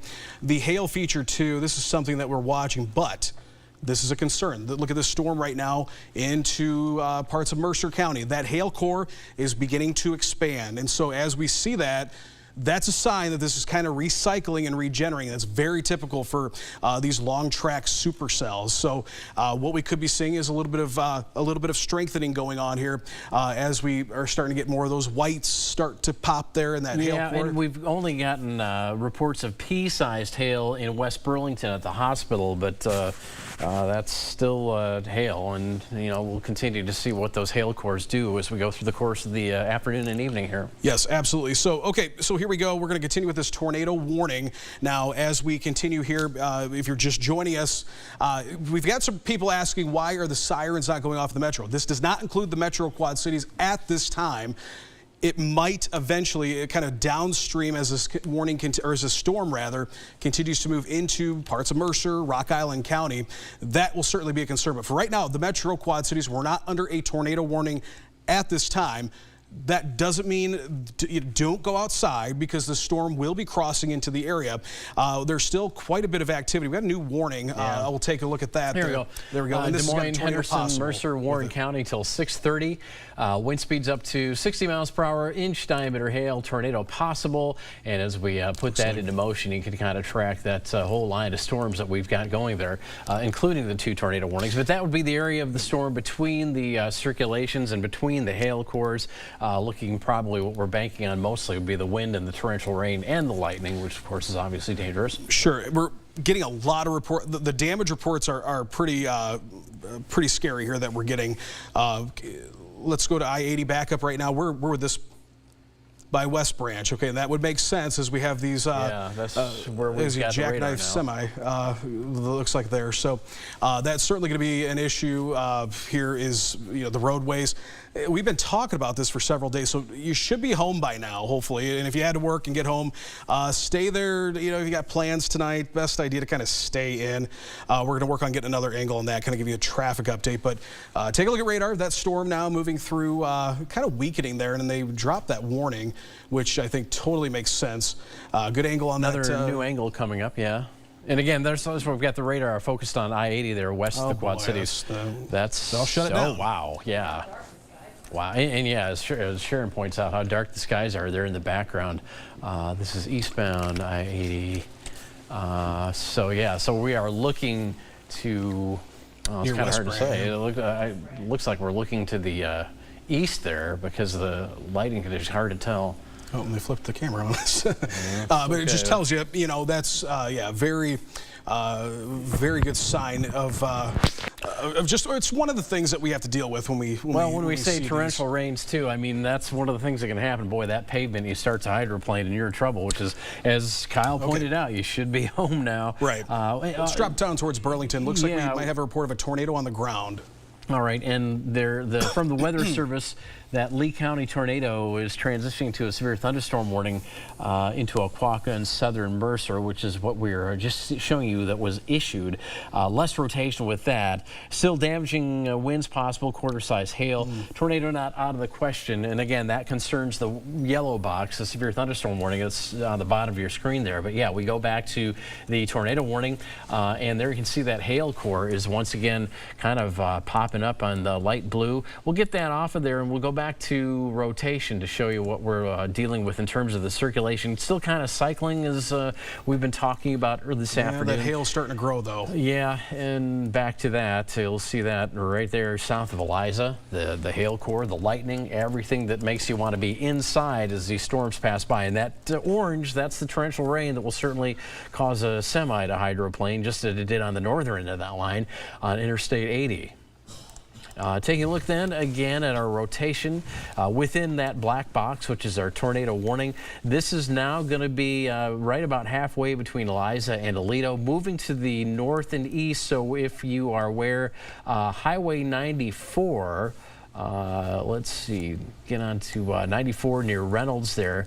That's probably between Reynolds and Buffalo Prairies where this will eventually track. And so I'm zooming in to get the town names. Yeah, looks like that is strengthening. I'm looking at a couple different products, and there's little pockets of trying to form there. But what I'm noticing here is on that reflectivity. It's really starting to, if you look at the reflectivity, and maybe go to the hook feature, you could see what's trying to happen here is just south of Buffalo Prairie. Look at that. It's starting to curve up.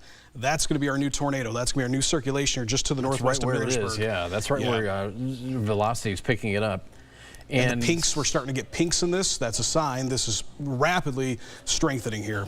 And let me just put our idea of where this might eventually track. So again, we're probably dealing with the Illinois side of the Metro Quad Cities as this moves into the area within about the next 30 minutes, if not even less. And as a matter of fact, on that note, let me do an ETA and give you an idea of what we're looking at. This one's moving, we're going to say, let's say 40, because it is between about 40 and 50 miles per hour. Again, we give you a little bit of extra time if we do it this way. And there you can see Reynolds about 602, Milan 616. Quad Cities, say the middle of the metro, wherever that might be, about 625. Pleasant Valley 632, LeClaire 638, and Joslyn about 644. The thing I'm concerned about with this, Eric, it's got a more northerly track. This is going to bring it right into the heart of the Quad Cities, I think. And this is not what we want. I can buy that because of the way that's kind of forming. Look at this. It's now got a more northeasterly track. If you're in the Quad City Metro, start thinking about going to shelter. I know you're not under a warning at this time, but this is going to impact the metro area. I think it's a guarantee. At least we're going to get into some strong thunderstorms, possibly into the tornadic portion of the storm. I'm getting concerned about that. Yeah, once again, we'll put the rotation on the screen and show you what we're tracking out from that possible tornado. And again, 604 Andalusia, Davenport 617, Pleasant Valley 629, LeClaire 635. So this is what we're looking at for the Metro Quad Cities in the next 45 minutes to an hour. And just to the west or just over Buffalo Prairie, I'm noticing a little notch on both the reflectivity and velocity, so how heavy the rain is and how strong the winds are. We're seeing that kind of correlate here.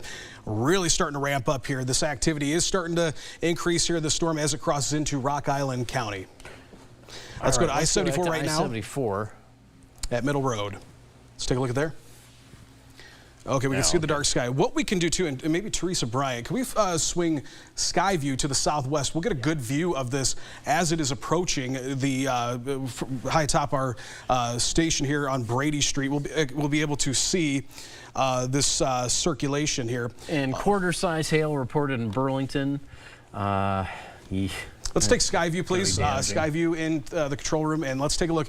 It's pretty murky, and that's to be expected given the conditions we have, but those dark skies there off to our south and west are approaching significant storms that we will be seeing here in the metro.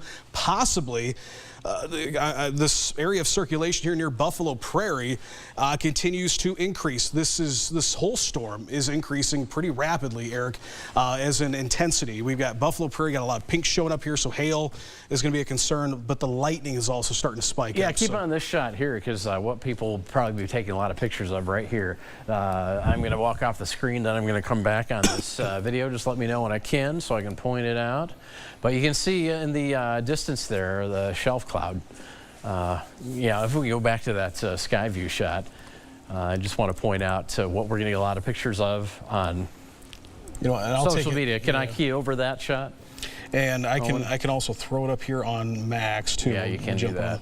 Pea-size hail reported in Muscatine. Okay, so we're getting some hail, Muscatine. That's that line of storms that's moved through and coated with water. The Interstate 80. There we go. Thank you. Okay, right there. There. Can kind of see it starting to come out of the distance, a shelf cloud. We got a lot of questions every time people see one. Is that a wall cloud? No, it's a shelf cloud.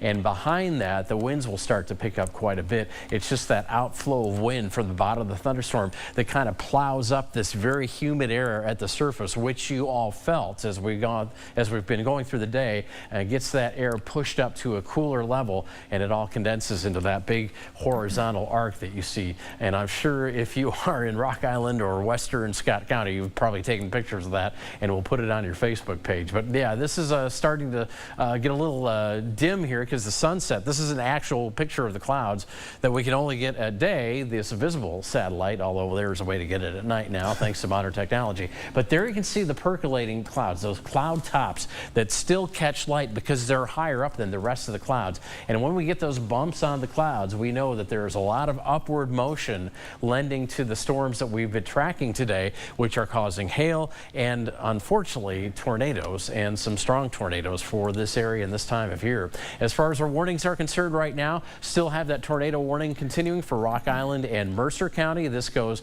I think, till 6:30. But again, we've got some circulation in here, and this is going to be moving to the northeast, maybe a little bit farther north than northeast. 6 o'clock for this tornado warning. I'm thinking about seeing how far it gets extended into time into this evening.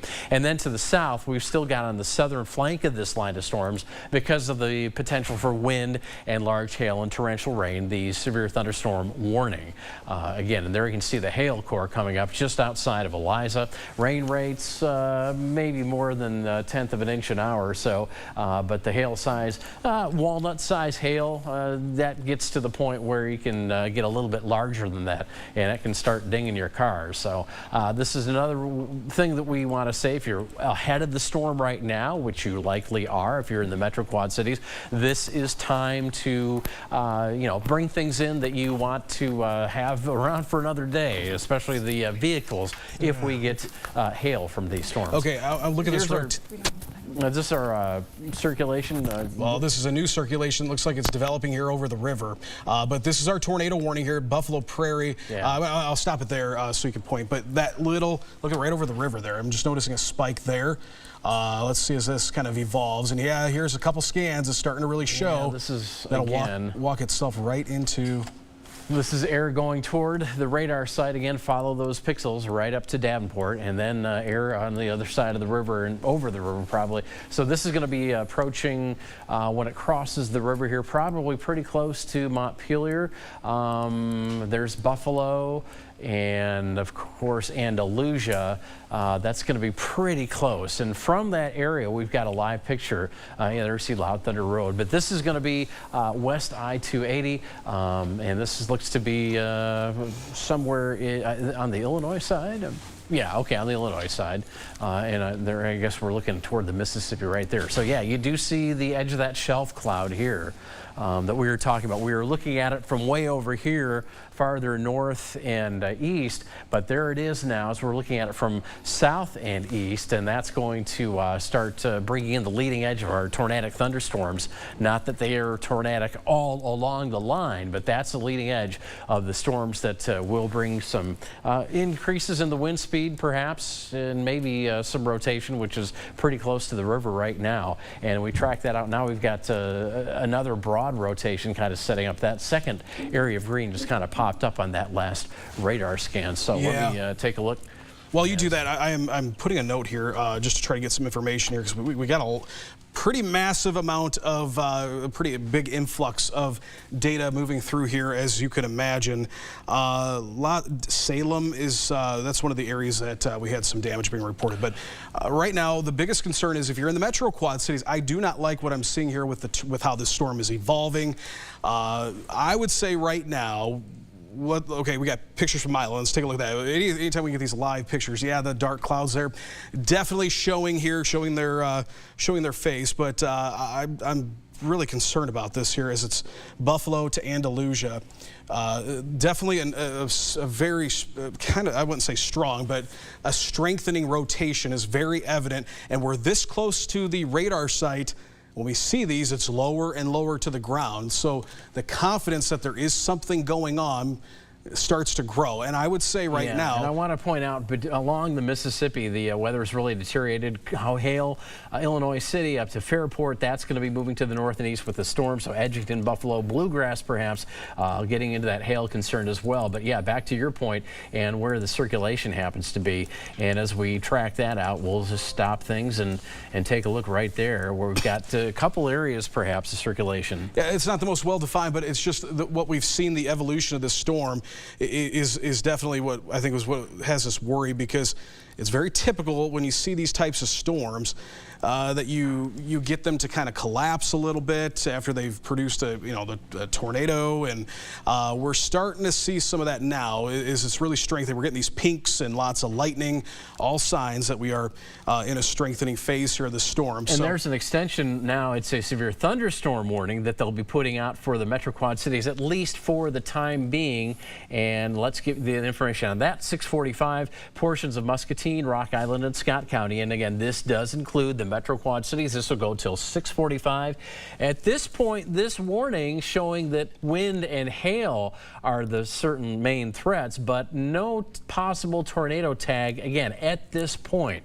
So we'll let this evolve a little bit. If you are in the Metro Quad Cities, you'll want to get inside, take shelter now, because it's going to be a humdinger of a rainstorm. But I can guarantee you here at the studio, we're going to really hear it on the rooftop. We always do with our roof structure. But behind it, kind of toward the core of the storm, don't forget, folks, we are looking at hail and a lot of lightning, and within that hail core, which is an updraft and which seems to be expanding now in terms of intensity, the hail that is, we do have that rotation. It's a little bit convoluted at this point, but there is rotation in the storm, and this is the storm now coming into the Metro Quad Cities that does, Kyle, have the history of doing the damage in Henry County that we've shown you video of. And not just any damage, folks. We have reports of homes that have been damaged heavily. Yeah. Looks like it's split with an anticyclonic hailer moving north. Okay, so let's take this picture and then I'll get back to that report. This is Salem. From Salem, and yeah, this is not what we want to see. This interesting time of year, though. I mean, you know, usually you look for stripped trees.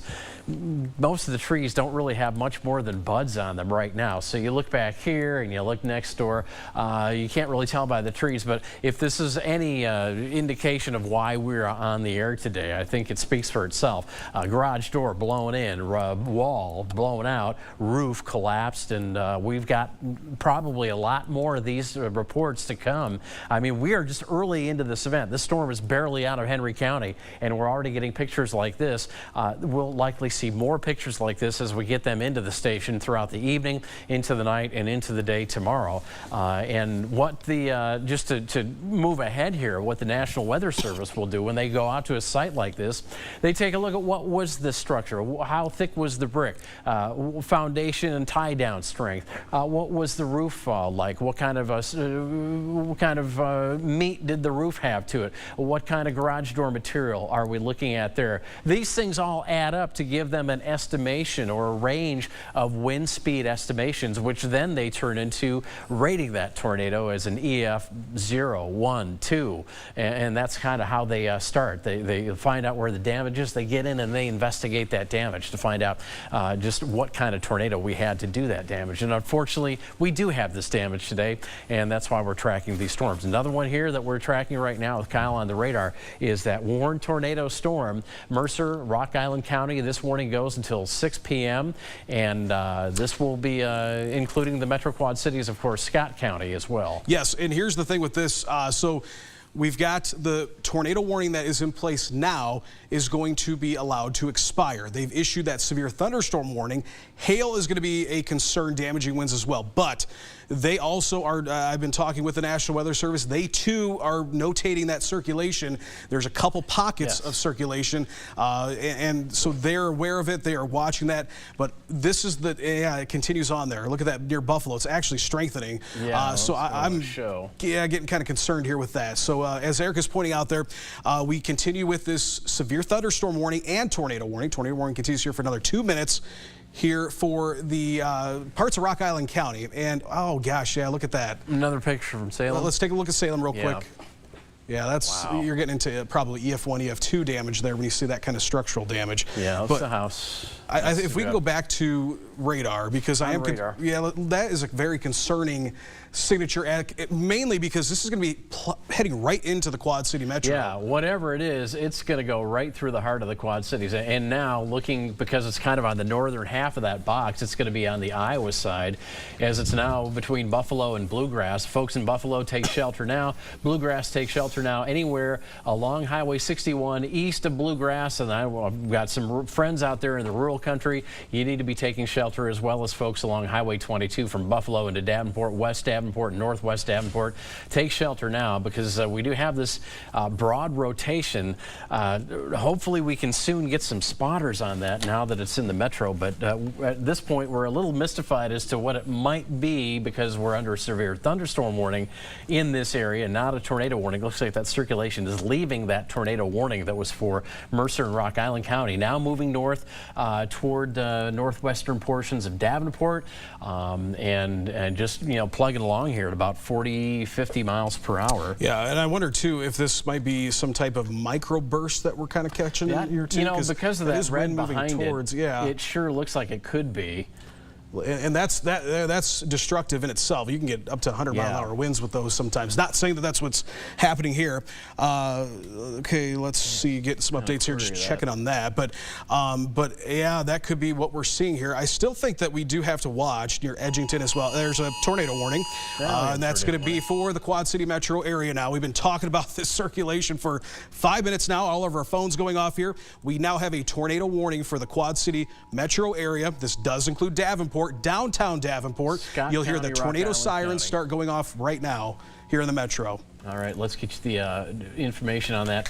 You can see the warning itself is pretty much just for Scott County. Yeah, so that's definitely Iowa side only, but we've got this strong storm moving through Scott County, into Scott County now. 6:45 p.m. is the expiration. Hail, not much of a concern, but it's really the tornado itself that is a concern, or at least what we have as a spin in the clouds, a very broad circulation. I'm just going to read you right from the Weather Service. Storm capable producing tornado located just over Bluegrass, 8 miles west of Davenport, moving northeast at 40 miles per hour.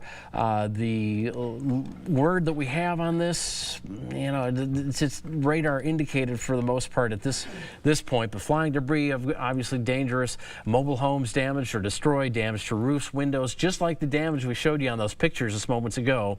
Also looking at vehicle damage, tree damage, most likely.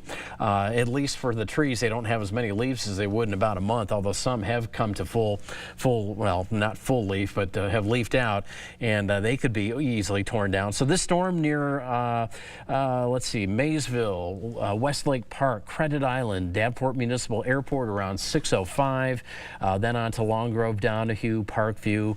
Here's a look at I-74 and I-80. You know, if at this point there's an unknown incident there, but at this point, if we could get that camera on I-280 near the Mississippi River, that's a good one bridge, too, and yes, see what we have there, because that's right where this anywhere on I-280.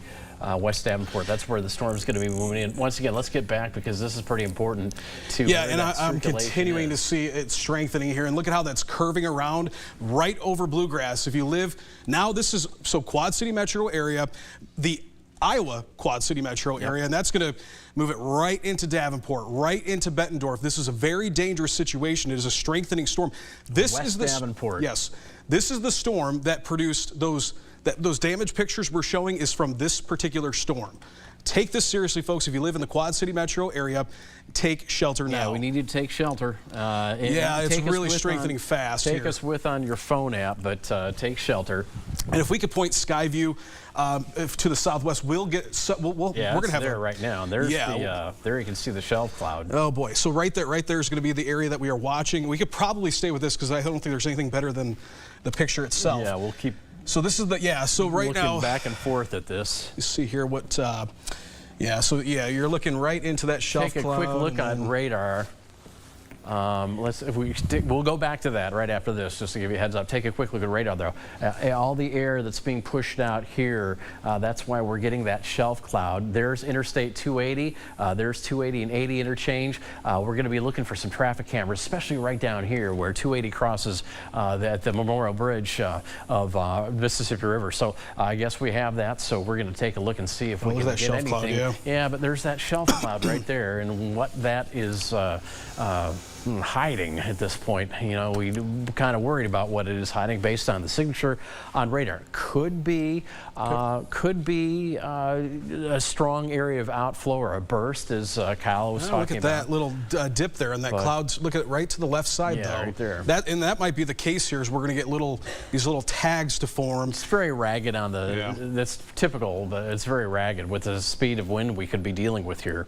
But again, we are urging you now, if you are in Davenport, especially West Davenport, anywhere between West Davenport and Bluegrass, if you're near Westlake Park, a lot of small neighborhoods and rural homes out there, you need to take shelter now, because again, this is a very interesting rotation, very broad, but nonetheless, as Kyle was just highlighting, look at that, it's kind of the notch right there. So this would take it, and remember, if it moves a little bit north of northeast, this would take it into that northwestern section of Davenport, probably close to, say, the machine shed, that area there. But again, there you see Wisconsin Avenue, there's Locust, and this is 280 right here. So some familiar areas for Quad Cityans, especially on the Iowa side. There's the circulation right there, and it is moving to the northeast, maybe a little bit north of northeast. So tornado warning exclusively for Scott County right now. This goes till 6:45.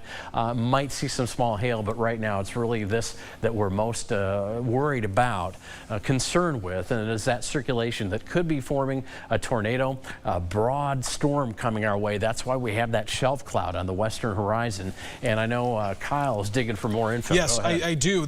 I'm going to kind of real quick here, as we're trying to get more information on specifically what we're seeing. This is going to be rain wrapped, so the circulation that it's clear as a bell to us here. I think where this is I'll zoom in here, and the one thing to note, this is so close to the radar site. This is about at the base where you're going to see any type of circulation. It's going to be there once you get these really tight couplets like that.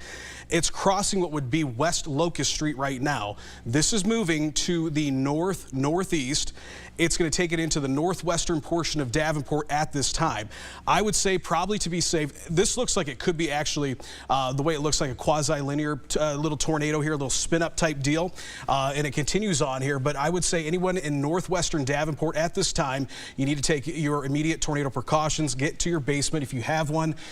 This is going to cross 280 here in about probably, if it's not there already, it will be. But certainly, you know where it's going to head? It's going to head right towards the National Weather Service office too, and Mount Joy Airport as well, almost a beeline. So we're getting a very good look at this storm as it continues. I mean, Highway 6, Kimberly, and there's the intersection with 280. There's I-80 right at the top of the screen. And again, so if you were in this area just south of Wisconsin, just north of Locust, and again, I-280 is right about there, kind of hard to see. But here's a live pick. Let's see what we've got. Yeah, this is again, there's our shelf cloud back here. Considering that this is 280, I think what we're looking at, there's the bridge over the Mississippi. So beyond that, and there you see some lightning flashing.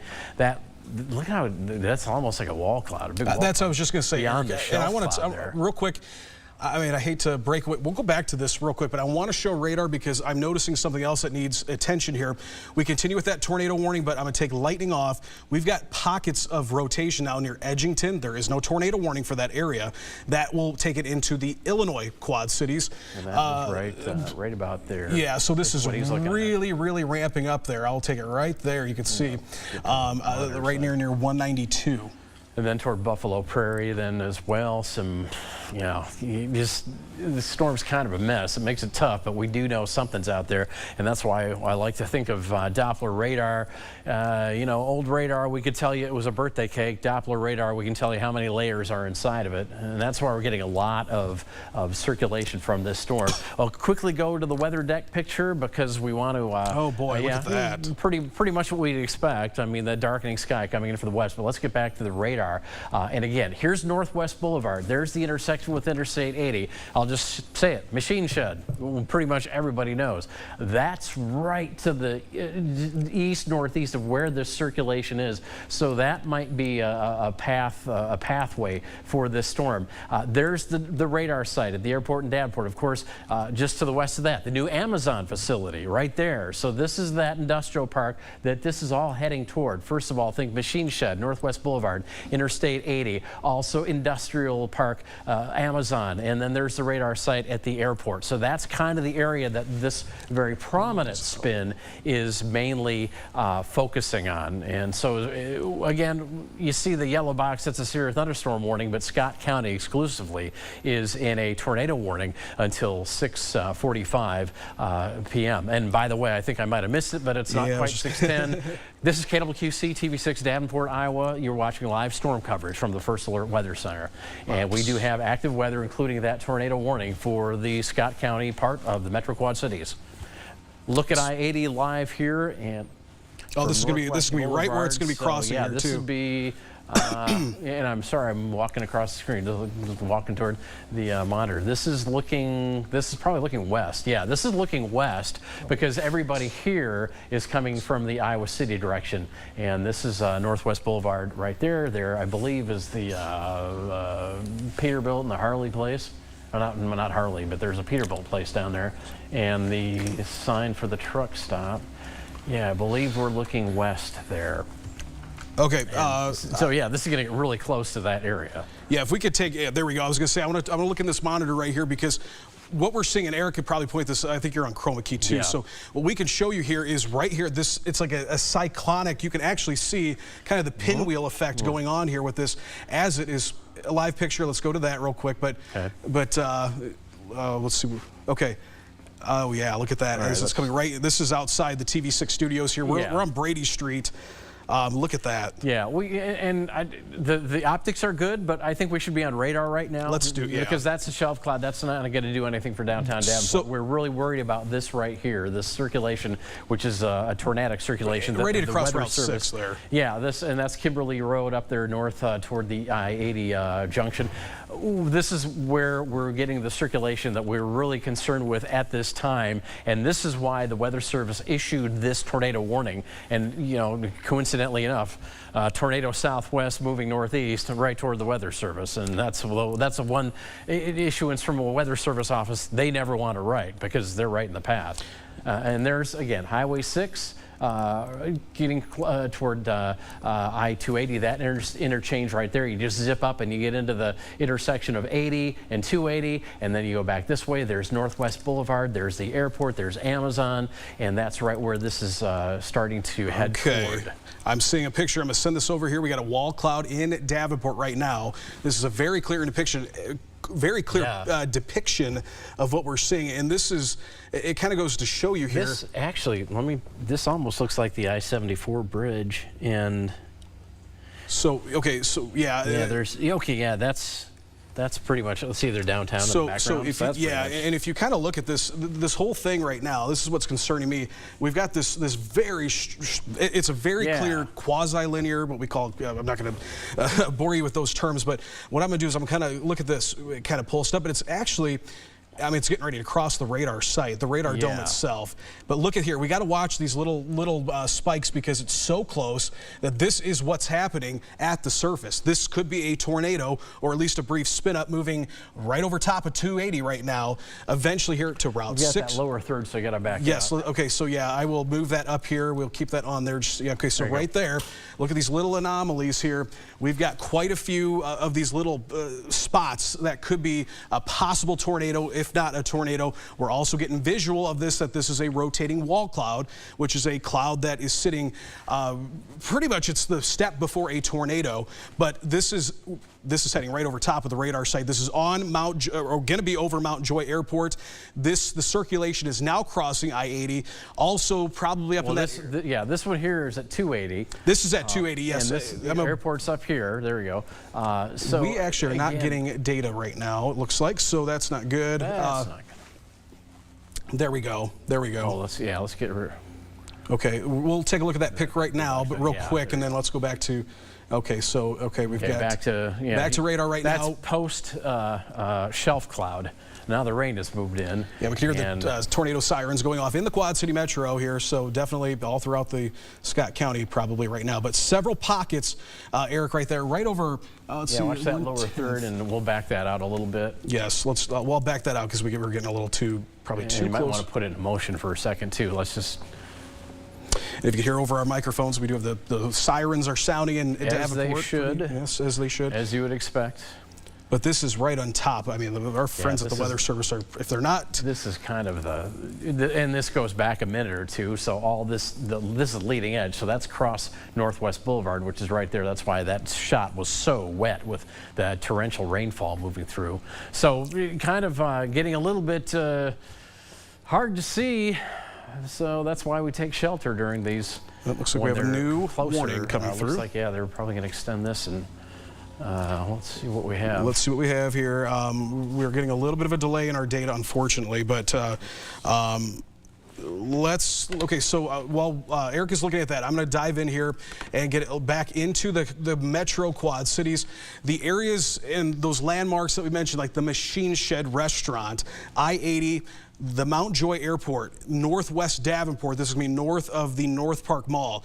You folks need to be in your shelters right now because I just want to share this here. Listen to this FYI from the Quad Cities National Weather Service. They are taking shelter now in their tornado shelter at the National Weather Service office at the airport. Des Moines National Weather Service office is now taking over for them. Okay, so that just tells you they're taking this seriously, as you should as well. Eldridge takes shelter now. Maysville, this is just to your southeast, but Parkview, Eldridge, up to McCausland, take shelter now. This is a very dangerous storm. We're getting such a good view of this, and to see the circulation and that tightening up right over top of the radar dome, that is at the surface. This is as clear as it gets. Yeah, and this is your quasi-linear line right here. Right, exactly. And it's got that little spin right there, and that is headed right toward the radome at the Weather Service office. Again, it's what we've been talking about. Most of this event, because everything's been so hard to see, it's that red wrapped with the green, and if I get that pointer back, I think no, you're gonna have to get that pointer back. But again, this is where we're looking at a circulation, and it is moving right toward the National Weather Service office at the airport. Mount Joy. Kind of tightening things up. It's probably just along and north of I-80 right now. Okay, and I'm actually going to jump. I can point something out here real quick. I'll jump on chroma key. And what we're seeing right now, I'm just looking at some other stuff that is coming in from some viewers. We're seeing a very large lowering right now. It is right on top of I-80. It's right here. Look at that, that red now spiking out there. Right on I-80. This is on Northwest Boulevard and I-80. Let's go to live pictures right now. We've got that. You can't see anything right now. This is right where we're right where this is moving through, but I do not like how that looks. Here's the other thing. This is completely shrouded in rain. You are not going to see anything. Don't go out and try to see this. This is inside the storm. And I feel bad for that guy who's driving in it. But this is the area. If we go back to radar, another thing too, Eric, is down. What's that? That hail that's coming right through it'll hit the Davenport to downtown. Marble size. We've got some marble size hail west Davenport. That gray is and I'll back it out because again we've got that lower third in there. Yeah, right. Yeah, you can see that hail core. Now, you folks in downtown Davenport, here within a matter of seconds, we're going to be getting hail here. So if we have that crew outside, let's bring them in because the worst of this, we're not going to see anything tornadic. They're going to be into some lightning and hail, which we don't want them to be in. But that's continuing on. But there's another circulation here just near Andalusia that we continue to watch too. I'll mention that to you, Eric. I was watching that on another thing. But lots of circulations here. This is crossing. I mean, it's right over top of the radar site. The radar site's right there, just to the south of Eldridge. It continues to be a circulation. That's just west of Buffalo. Are you looking at? Yes, that's just west of Buffalo there. Another little pocket of rotation, but eerily similar to what happened here. I would say June 24th. This is the exact same spot. Back June 24th of last year was around the air show weekend where we saw a tornado right near Mount Joy. Kind of a similar situation in some cases where it was a quasi-linear deal, but I'm concerned here with some more pockets of rotation, and this would bring it into the Illinois Quad Cities. So several circulations, but the most notable right now is that when we continue with that tornado warning, now moving into Eldridge, that tornado warning was until, I'll check that time-wise, but I think 6:45, Teresa, thank you. Yeah, certainly several little pockets of rotation continue. This circulation is right on top of the radar. Yeah, there's the one heading up toward Eldridge. There's the one right over the radar, just west of Buffalo, crossing the river. I think that's what you're talking about. Yeah. Kind of, again, a very convoluted to see all this happening. The problem is now we're so close to the radar. And the rain is now under a really deep rainfall right now. Yes, so. I bet you. But the shape of this down towards Buffalo is what scares me a little bit. Near Edgington, if we can kind of get this to interact with, I'll zoom out just a bit. Yeah, I can point this out. A little bit of a hook. Yeah, right there near Edgington. And it's just literally, look at my hand. I mean, it's just that. You see that at the bottom of the storm, and that's giving you an indication of that strong counterclockwise rotation, which is why that's an area we usually look for to find tornadoes. That's how we used to do it in the old radars. Now, again, we've got the radar that can look through the birthday cake and tell you how many layers it's got. That's the power of Doppler radar. Again, till 6:45, our Scott County tornado warning. If you are in northwest Davenport toward the airport and Mount Joy, up to Eldridge, there are some circulations there. You really need to be taking shelter at this point. Yeah, working on getting some more information. We continue with that tornado warning. Train spotter states rotation is heading east. The train spotter reports rotation almost to the ground in Davenport, Jersey Ridge Road and East Locust Street. Okay, and we're gonna kind of be flying solo here, I think, for a few minutes, as we don't have any reports, because as they should be, our friends at the National Weather Service are hunkered down, taking shelter. Des Moines National Weather Service is now in control of the warning process, so they're looking at the radar products here. Yeah, let me go through that again. Train spotter reports rotation and almost on the ground in Davenport, Jersey Ridge Road at East Locust, heading to the east. There was a correction, heading to the east, not north. Okay, we're gonna look at, I can tell you where that is right now. It is, if you are north of Locust Street right now in Davenport, north of Locust, take shelter now. This is all the way gonna be into Bettendorf as well. We've been talking about Davenport, but Bettendorf, shelter now, get to your basements. You should already be there based on the warning. It's been out for several minutes now. We get, let's see, okay, North Park Mall is on lockdown. Yes, so lots of, yeah, it's that is going to be the area where we're getting this report. But and of course, there's Duck Creek Plaza just to the east of that. So not too far away from the station. So you know, this is this is not moving towards the station, but folks in Bettendorf, this is heading towards Bettendorf. You need to be in shelter now. 74 Route 70, I-74 there. This will be crossing I-74 momentarily.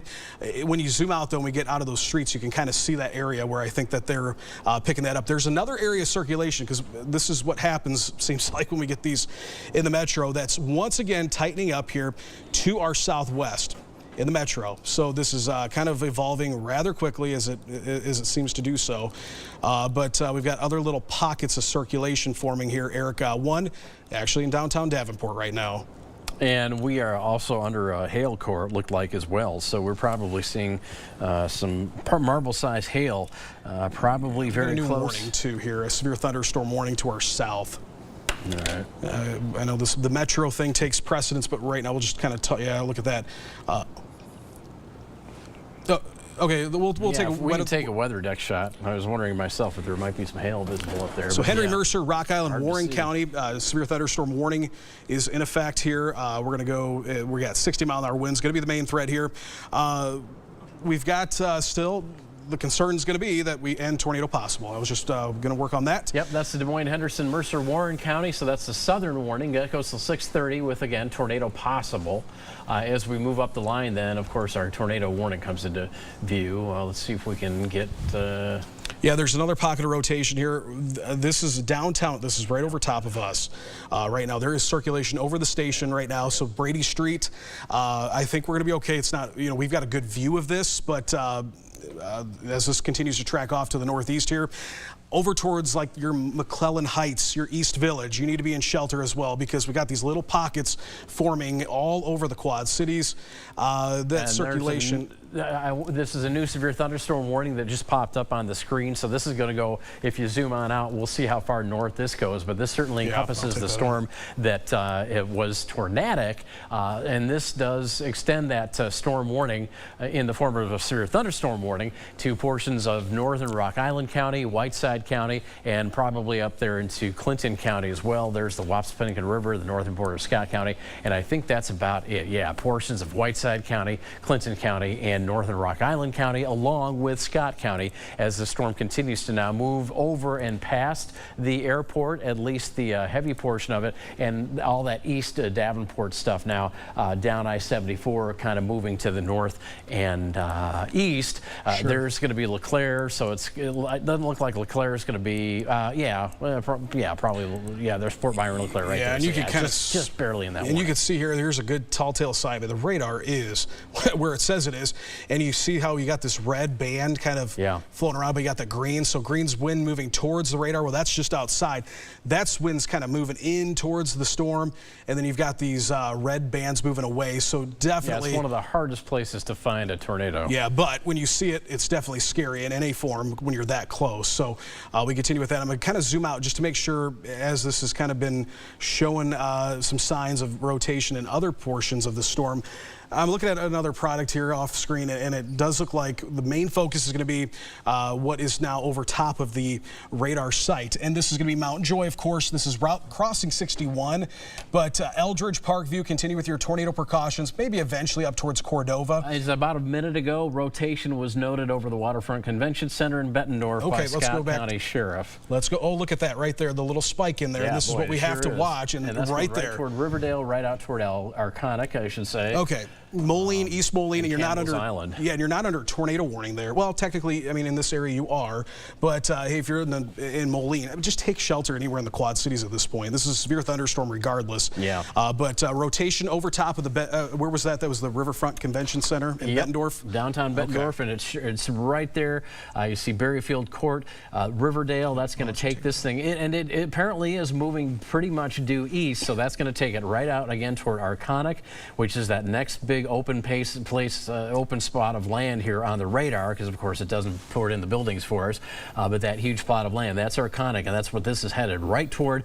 Goes over the river a little bit, and then it goes toward Campbell's Island. So keep this in mind if you're in Campbell's Island. Again, as we just pointed out, thank you, Kyle, you're not in the warning officially.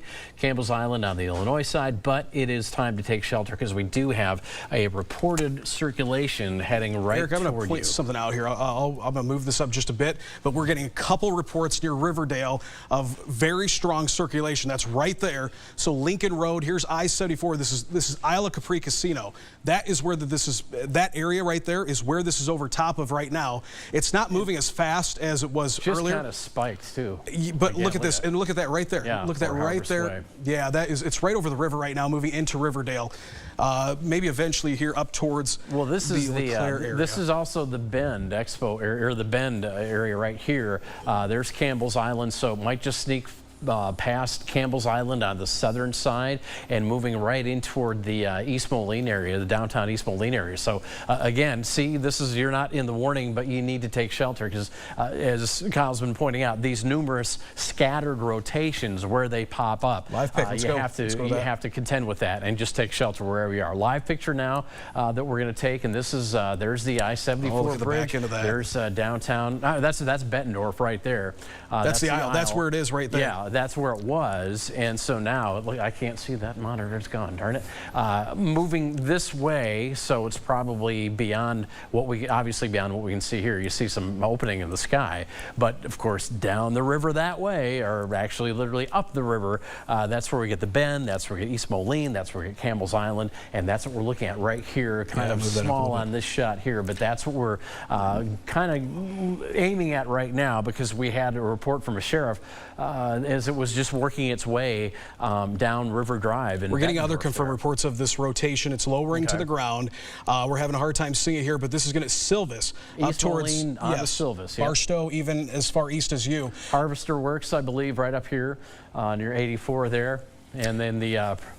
Let's see what else we have. This is the area right here. So it's really on top of the Isle of Capri Casino and the riverfront. This is and what I've noticed in Eric. Well, again, we just showed you that, and there it is again. This data is a little bit delayed, but there you go.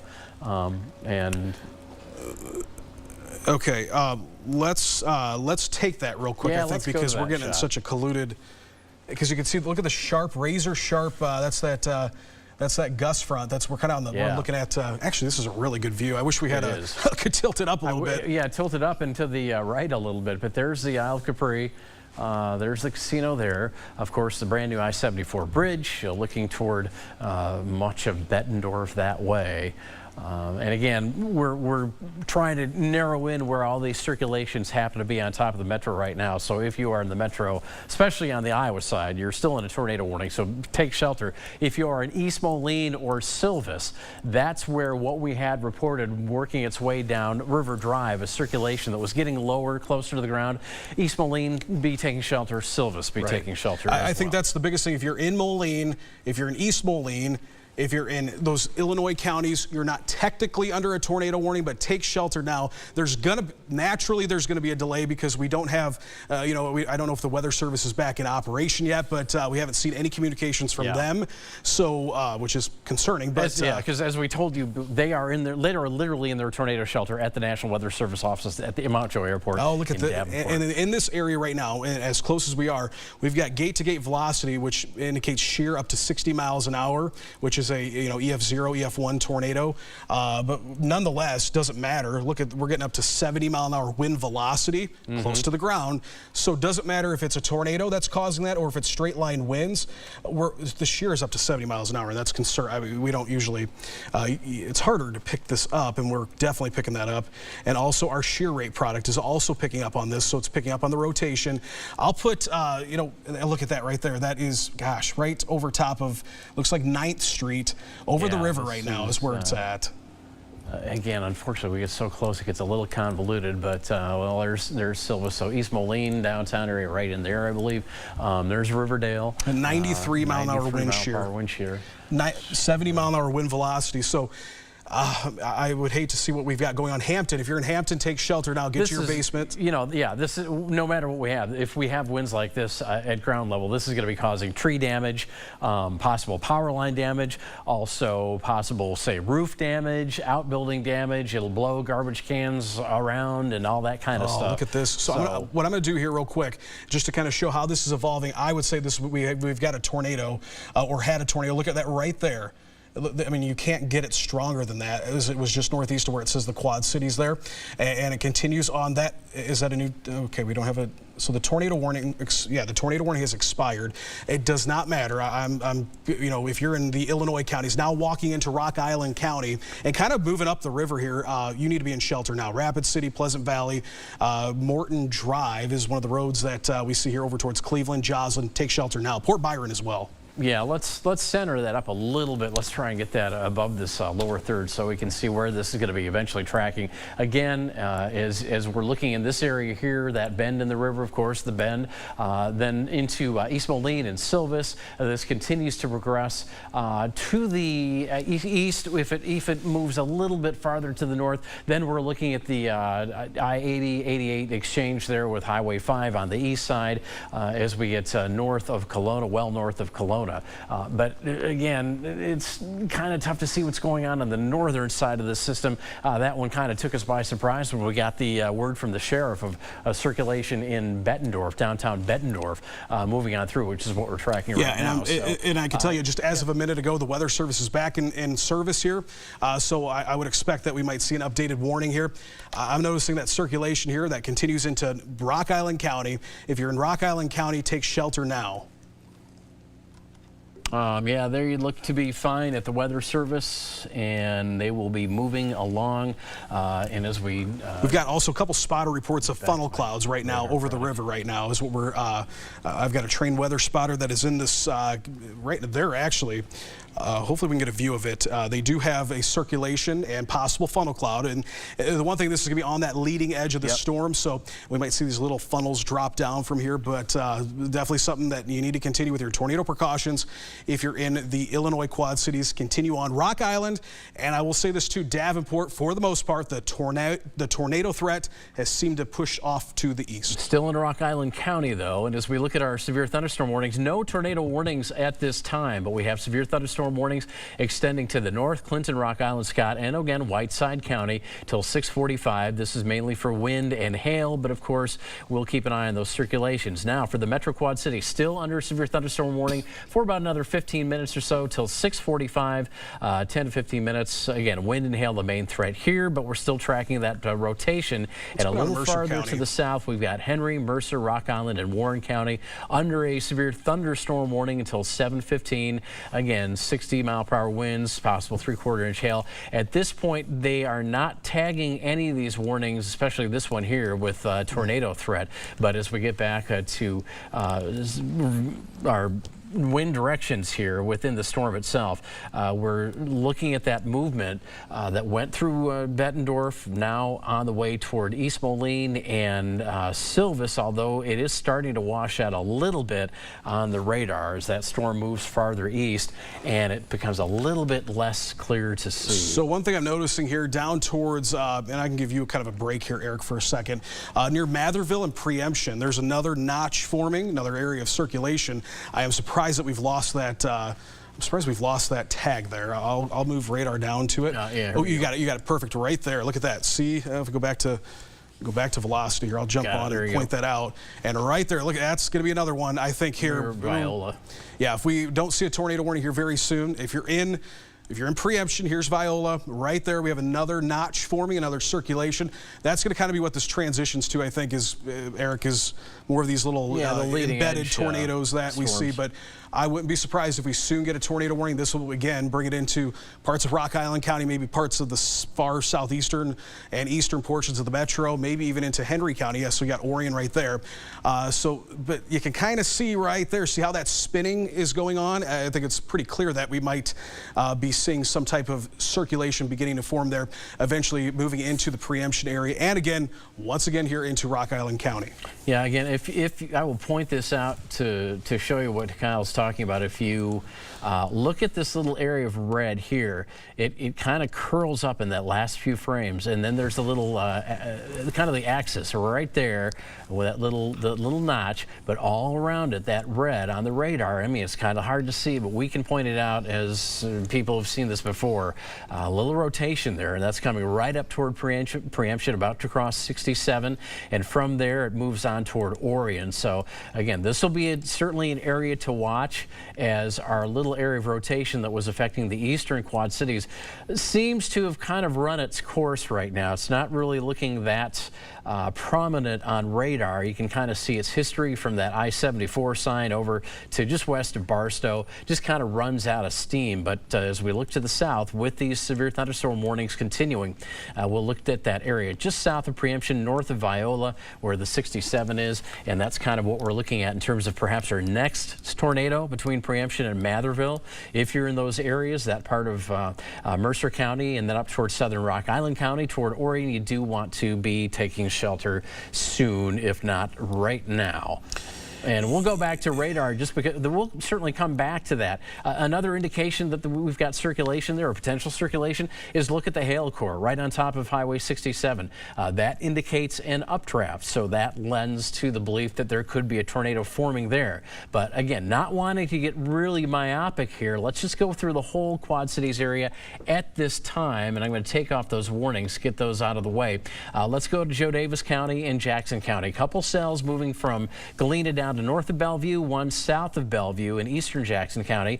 And then we get into Clinton County. Storms moving into Clinton County. As a matter of fact, that warning is in place for Clinton and Lowmore and Elvira, not including DeWitt, although you're getting some storms right now with heavy rain. Getting into Scott County, there's just to the north and east of Eldridge, a little hail core in gray, a lot of lightning. Metro starting to calm down unless you're on the Iowa side of the Mississippi, because that's where the rain is still rather heavy. It's lightning a bit for the time in Rock Island County and Rock Island and Moline, but that rain will be picking up as that southern storm starts to move into the area. Back off to the west, we've got heavy rain around Muscatine, a lot of lightning along that storm line, which extends down the Mississippi, south of Muscatine to the Lake Odessa area, and then on into southeastern Iowa. Here we go from Wapello down through portions of Highway 61 through Des Moines County, north of Burlington, actually west of Burlington as well. You might see some small hail in that part of the county,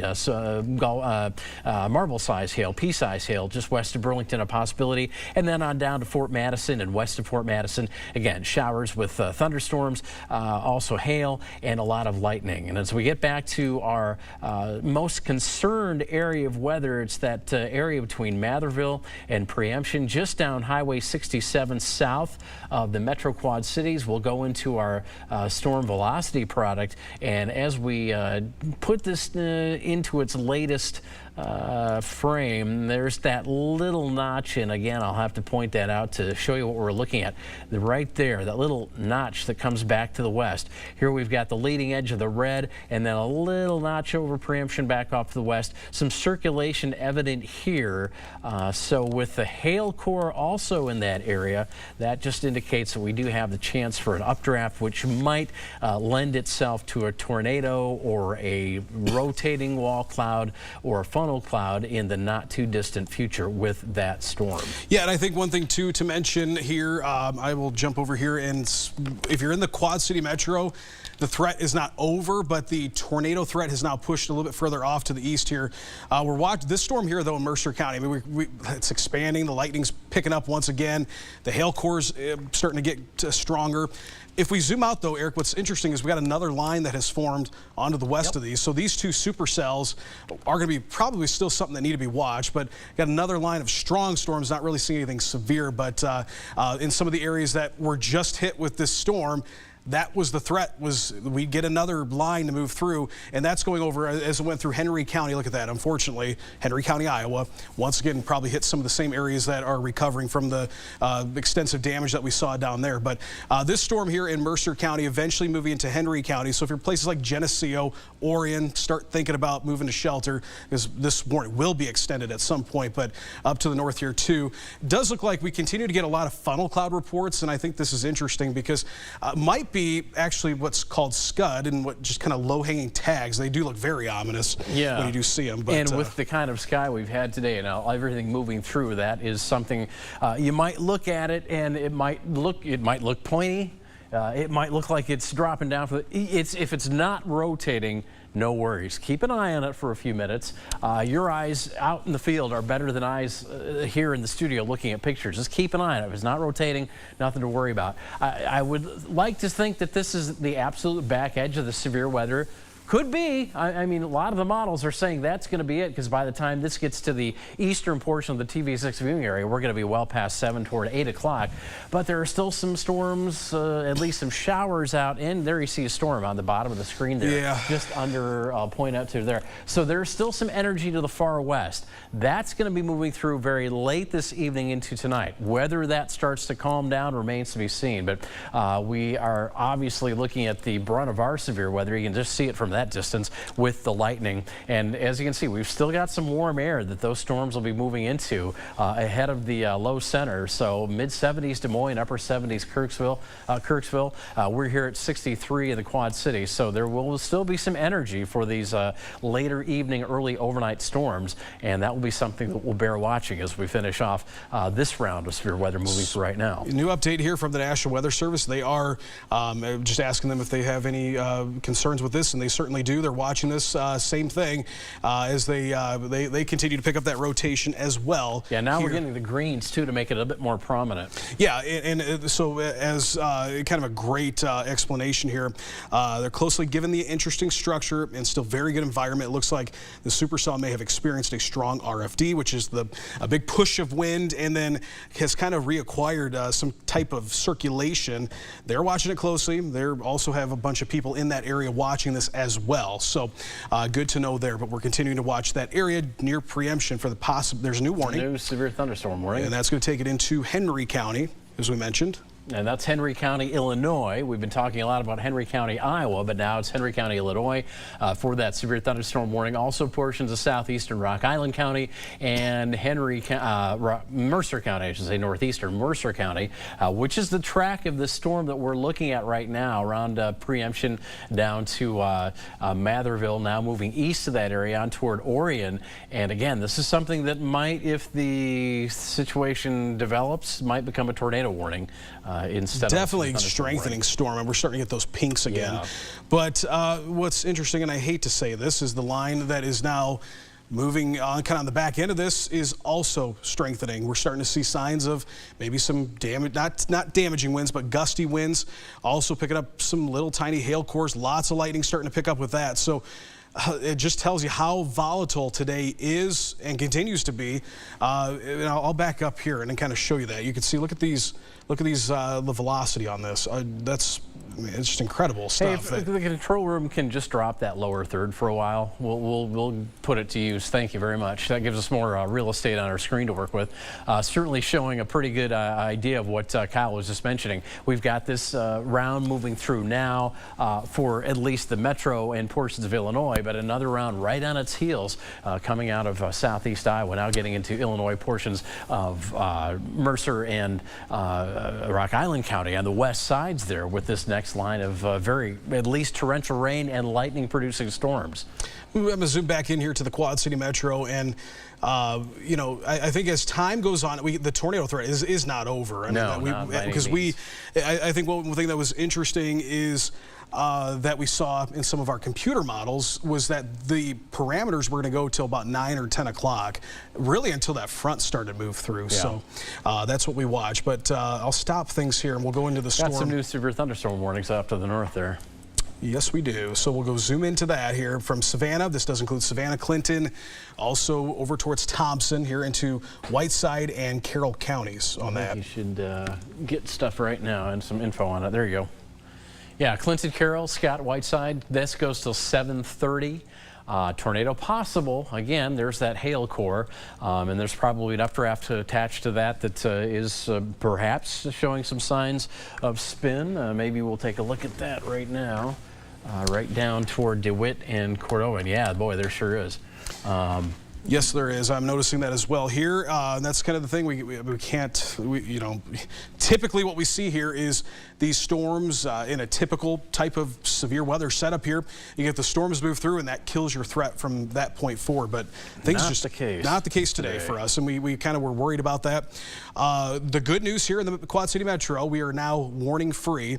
So the warnings have been dropped for the Metro. We continue with some strong storms, though, and I think we still have to kind of eye this line that's really starting to pulse up. I'm concerned about an area near Oquaka to the west of Oquaka.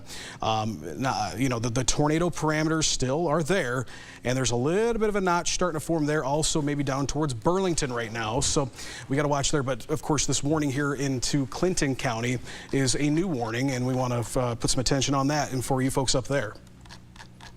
All right, just looking to see if the Weather Service has anything updated, and nothing really more than that new warning. But let's see, the winds that have been coming out of northeast Mercer County have caused some wind damage in Aledo, and that's why we've got that one of the new severe thunderstorm warnings, which includes Geneseo moving down storm. Starting to get some damage reports in Aledo. So we may have had some, sounds like could have been some straight line wind damage as that went through, but we were getting reports of that in Aledo. Had a report from a viewer, sunshine coming out in Muscatine. So here we go again. Will that percolate the atmosphere enough for that next round of storms we showed you off to the west to be something to contend with later this evening and tonight? We'll see. Obviously, the sun will be down by then, but that atmosphere will get a chance to become unstable once again. And there you see what we're looking at. This is a tornado possible warning, and there's some of that circulation. Again, air running toward the radar site, air running away from it. So we've got that potential circulation that they are keeping an eye on, which is why this particular severe thunderstorm warning, which you're just talking about, is one of the tornado possible severe thunderstorm warnings. And there you go, as Kyle puts it on the screen. Carroll, Clinton, Scott, Whiteside County. That warning till 7:30 with, again, the threat for general severe weather, 60-mile-per-hour winds, and hail of about 1 inch in diameter, but the extra threat of a possible tornado, because that one does have some circulation.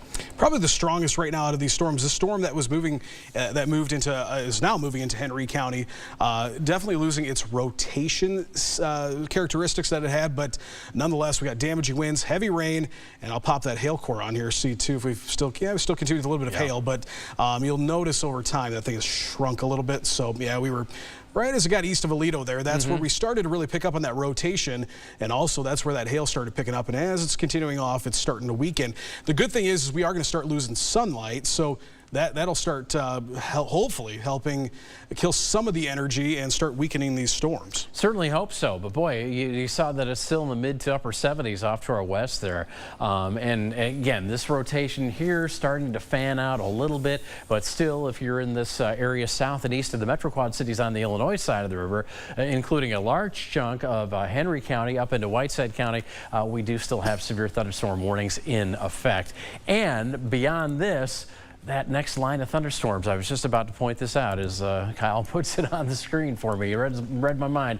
This line of storms here, at this point, we're not seeing any warnings along that line, but they will provide yet another round of torrential rain and lightning. So if you can see us or hear us, or if you are about to go help friends who have had some damage, you kind of have to wait now, because again, if you're in these southern areas, that line brings lightning and heavy rain, and with the lightning, you don't want to be out there working in a debris pile trying to do any cleanup. So you're just going to have to wait for that line to get out and get us into the mid to late evening before we get out there with your tools and cleanup tools and start helping out. Yeah, look at this line expanding. This is so interesting to see. It's strengthening, and as it continues, and really, you know, if you think about it, down here into Henderson, Warren counties, haven't really seen any activity besides that morning activity. So possibility is there that we have, you know, temperatures 73 right now in Burlington, 73 Galesburg, 75 in Kewanee. So this thing, as it continues to march off to the northeast, it might strengthen a little bit here too. So I think we have to still watch that. Some of that shear is still present. Some, yeah, that's the key, just how much. I know we haven't seen much in these areas yet today, and I don't think we've mentioned Knox County once, but again, we're still looking at the potential for severe weather into the evening, although that potential might start finally lowering here in some areas, but we still have those very potent storms with a little bit of circulation off to the north, even just south of the Metro Quad Cities, but off to the north as well. So that's why we continue to track what we're looking at here in terms of that possibility continuing into the evening hours. As we watch the storm here in Clinton County, they're concerned that this might start to really strengthen up here as far as rotation goes. And by the way, if you're in Clinton and Thompson and Savannah, prepare to take shelter, especially Thompson, Savannah, Thompson, Clinton, Fulton, Albany, because that's a strong line, that leading edge right there. That's going to have your weather deteriorating quickly here in the next few minutes. We'll put a track on this and get you some hometowns here if you live in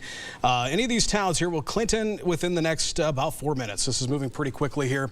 You're probably looking to your south and seeing that very ominous looking cloud.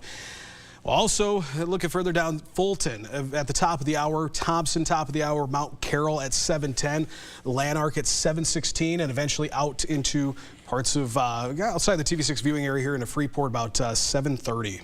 Yeah, and they are thinking about perhaps from Aledo down south toward Burlington because of the winds and that next line of storms crossing the river. They're perhaps thinking about issuing more severe thunderstorm warnings along that next line. That certainly makes sense, as it looks like it is increasing in activity.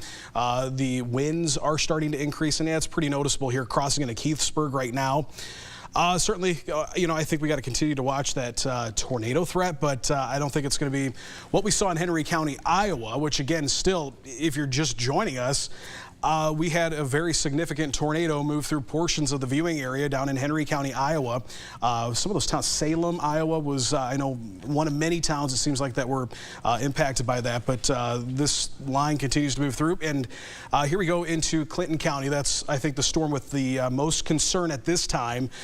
Clinton, it's on your doorstep. You're looking to the south, seeing some ominous clouds, but we're getting reports, several reports, of the Weather Service also noting it as well, of a possible circulation here, several circulations. We'll look into that here and kind of get a better idea. They did write something up that they are looking into this with caution.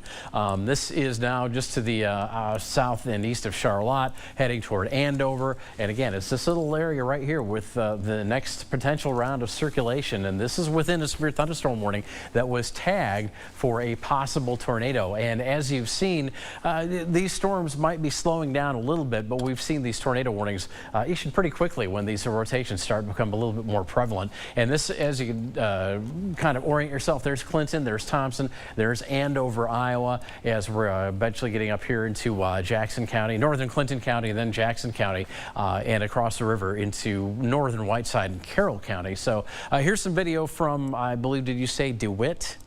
Okay, here's some video from DeWitt of, again, a chaotic sky, and everything that's been going through today has probably made for some fairly scary sky shots. At this point, we know that DeWitt pretty much in a safe zone for the time being, and they are just outside of this current severe thunderstorm warning. So some storms close by and going through at times, but the worst of the weather at this point, potentially just off to the east of DeWitt, and there you can see that severe thunderstorm warning with that tag possible tornado. So we've shown you the rotation here, which is in eastern Clinton County.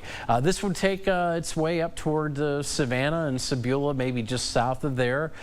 Just to have to wait and watch where it tracks, but it is kind of making a line toward that area, and that would get it into Carroll County as it crosses the river. What's so interesting here, Eric, is look at that to the northwest. I'll just watch this, and you can see that kind of spinning motion there between Goose Lake and Clinton as that little feature starts to really spin up, and it's a very interesting thing there. It's tucking those green winds moving towards the radar. That's that inflow starting to tuck it around it.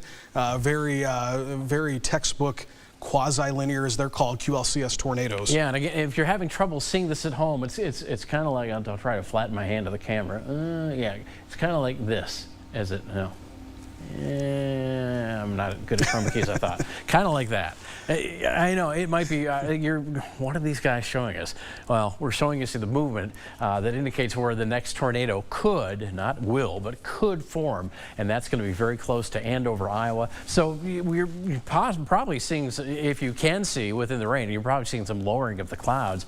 Maybe some of the most suspicious lowering you've seen all day. So if you're around Andover or south and west, you should be taking shelter now till this little part of the storm passes by and moves on up to the north. But if you are in extreme southeastern Jackson County and across the river in Carroll County, especially nearing Savannah, say from Thompson to Savannah, you should be taking shelter as well, because again, if there's going to be the next tornado, that's likely where it's going to be tracking within the severe thunderstorm that will bring you not only a lot of heavy rain, but quite a bit of wind most likely, and some numerous lightning strokes with a lot of thunder as well. Yeah, it's concerning because that area that we've highlighted for watching that rotation, when you start to see this bending here, that's where you gotta watch, because you're going to start getting winds really starting to feed into that. It's very warm up there too, even though we had thunderstorm activity. We're in the mid 70s still, so this is in an environment that could once again spin up, and that this is one thing too.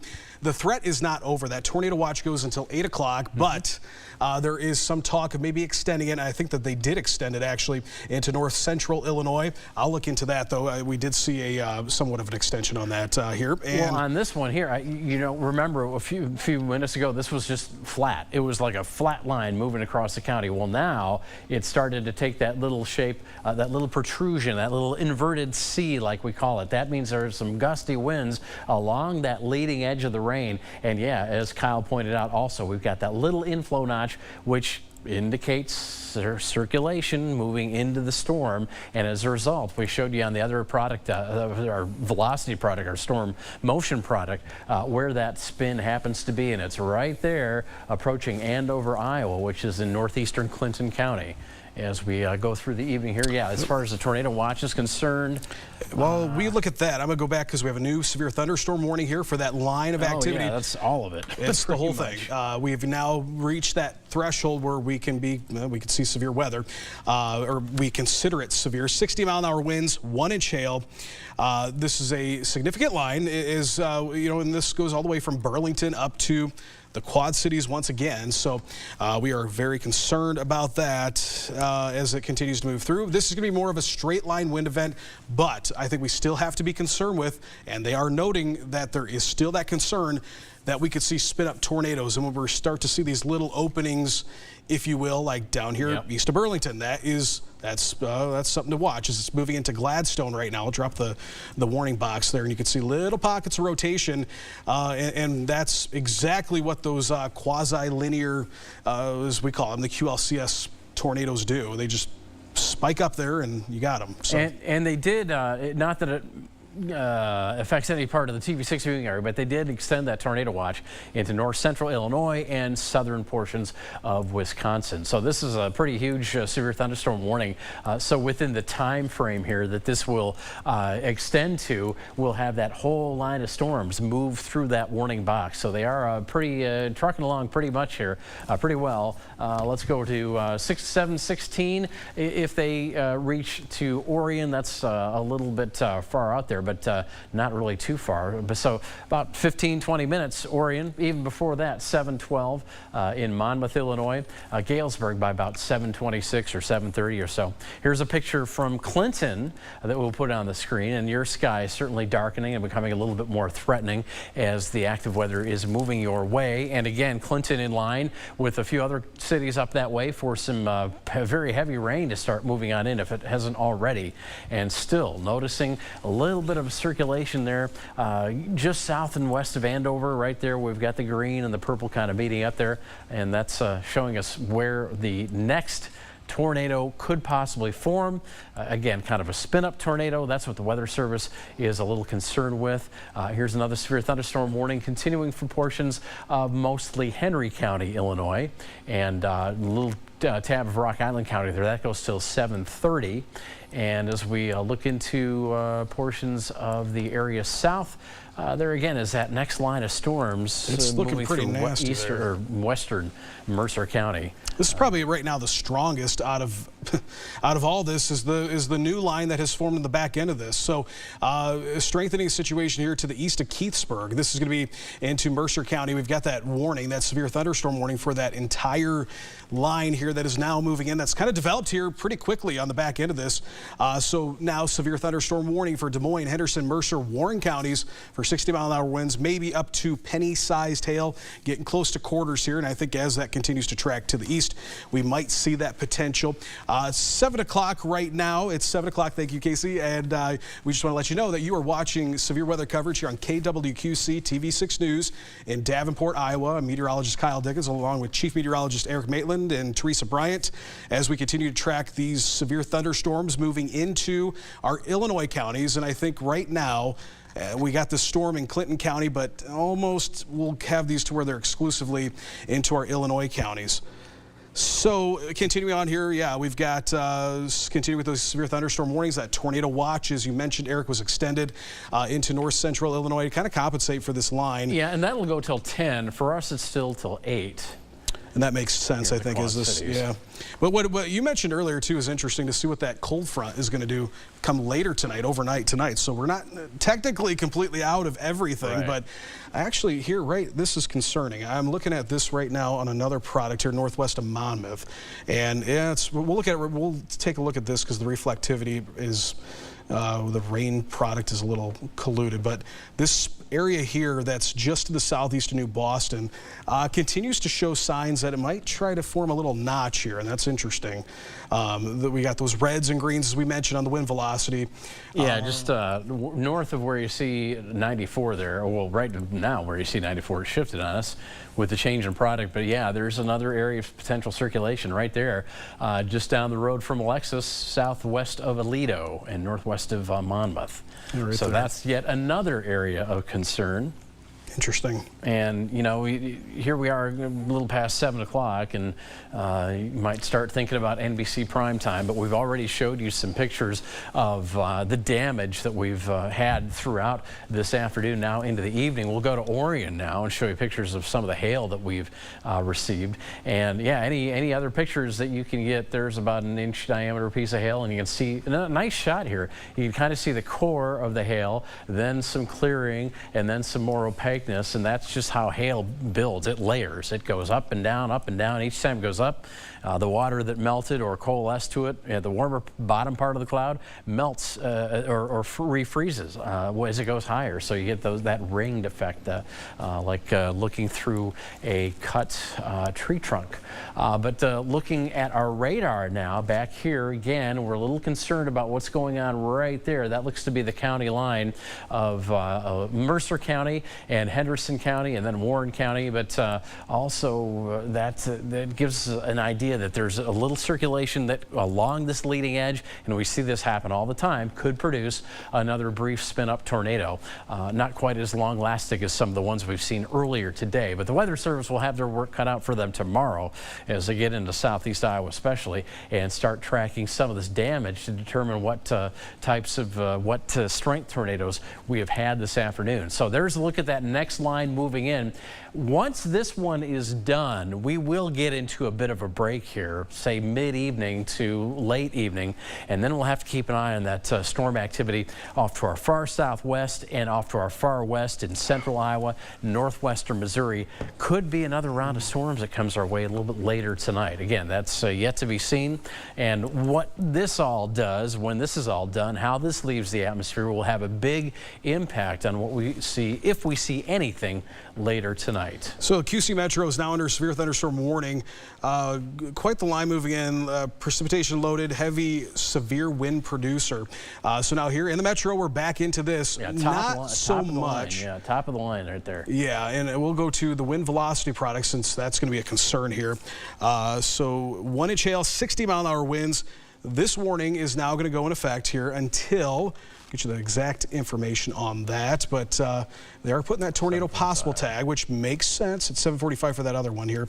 Let's get out of that. Oh, no, that is the new one. Yeah, that is the 7:45. There's a Clinton, yep. Yep, and so we do have that tornado possible tag once again, which means that we could see those little spin-up tornadoes going to the velocity product, though, to see what the winds are doing inside this. I'll take the lightning off. We know there's a lot of lightning, as we've heard it here, especially. But and that's another thing about when these lines move in and these little spin-up tornadoes. Well, why are they so important? Well, because they're the ones that keep us guessing the most as to where they'll form. I mean, you know, you can get a long track tornado and track that path way out and way far ahead of where it actually is at any given time. But those little spin-ups, they form pretty quickly, and you're never quite sure where they're going to form until they give you some evidence of where they might form, like those little notches we've been talking about. And those don't always show up until sometimes shortly before an actual tornado occurs from one of those. So that's why we continue to track everything here. Going down Interstate 80, there's Geneseo. Again, a little peak of green here, that red kind of moving up into it. So there's a potential for some circulation there. As Kyle drew that circulation in, wind going toward the radar site, wind going away from it, and there you see it's right on the leading edge, kind of the south edge of that particular cell right there. But that is in that severe thunderstorm warning that includes Jocelyn and Geneseo and Kelowna as well. And if you look at, you know, we talk about these little indentations. I'll move this over. Look at where that spike in that, where those colors meet are, right where that indentation is. Yeah, it's pretty in that vicinity. That indentation that he's talking about right there. And then just to the south and west of that, we get that convergence of yellow, green, and red for possible tornado. So yeah, Geneseo, I would take shelter now. Actually, you know, the best bet, I think, with all these storms is to treat them like a tornado warning. One storm, look at this, 3 storms right now, 3 separate supercell, well, 2 separate supercells in one line here, getting ready to move into the Illinois counties. But this one, this very large. Look at that. Oh, look at that right there. That is very interesting what we've got going on here. So we might have we have a lot of things, I think, going on with this. You know, it's just, you just have to armchair this. You just have to watch it. I mean, you can get all the evidence but not have anything develop, or, you know, you can just see it and you get a tornado just like that. One thing I do want to remind our viewers of, now that we're getting into NBC primetime, at least I can speak for Jeopardy and Wheel of Fortune. Jeopardy re-airs tonight at 3 a.m. Wheel of Fortune will re-air air for the first time, because we were blowing over it with severe weather coverage at 3:30. So Jeopardy 3 a.m., Wheel of Fortune 3:30 a.m. For you game show fans out there. Okay, so I can give you an update here. We've got this storm in Geneseo, that one we just talked about. Yeah, it's something to watch, but it is very noticeable here too. I think that it is on the downward trend as far as strength goes. So we can kind of take a look at. Yeah, let's put this stuff into motion so people can get an idea of just where they are moving toward. Because sometimes, you know, these boxes come out ahead of the west to east movement, but they don't really count for the south to north movement on these storms. So it's interesting to see how this storm that's moving through Henry County is reacting to the actual warning box. A lot of people in this warning might not even see anything at all from that particular storm unless you're on the west side of that warning. Yeah, one thing too I want to take note of is this. You can look at this right here, south of Coal Valley. This just moved through just a few minutes ago. Look at this, kind of like a sink drain almost that you have moving through there, just south of Coal Valley. Now, this storm is the storm that is weakening tremendously into northwestern Henry County. We'll zoom out here, and you can take a look here just outside of Aledo. Very concerned about this, and actually it looks like we might soon see a tornado warning issued here for Mercer County. That is a strengthening circulation, and that is wording coming from the National Weather Service. They are saying that they are watching this as well. Nonetheless, don't wait for the tornado warning. If you're in Aledo, take shelter now. This is your alert. Get to your basement. If you don't have a basement, you want to get to the center part of your house, a closet or bathroom, and put as many walls between you and the outside as you can. Southwest of Aledo is that area of circulation now, very evident. And when we see that level of a notch, it's pretty... I mean, to me, it's pretty crystal clear here that we are seeing some strengthening inflow, and it matches up when we look at our velocity product. Yeah, we really are on that one. Yeah, and so, and really, I mean, this is a serious situation. Nonetheless, we continue with this warning. I would say that we would soon be seeing a tornado warning here. I don't know, Eric, if you agree to that, but near Aledo, we continue with that circulation now right near where that inflow notch is. Yeah, and that's this is what you're talking about right here, I assume. I'm just coming in from a quick little conference with the news department there. But yeah, there you see it, and you've got, again, if you've been hanging with us here today or in the past, green and red, green and red, green and red. When they're together, that doesn't mean good things usually. And even on just the leading edge of a storm like this, and I use this example all the time. If you've ever been in a swimming pool and you put your hand, you know, you're shoving water at your brother or sister or something like that. Well, if you slow that down and you watch what happens, you push your hand forward on the surface of the water, and on either side of your hand, you get these little eddies, these little spin-ups. Well, that's what's happening here. We get the air rushing through these storms, and as it rushes out of the storm, sometimes we can get those little spin-ups to occur. A kind of real simplistic definition or a description of how that happens. But that's why even with a line of thunderstorms like this that you look at on radar, you know, based on the rainfall here, yeah, heavy rain, but it doesn't look like it's doing that much.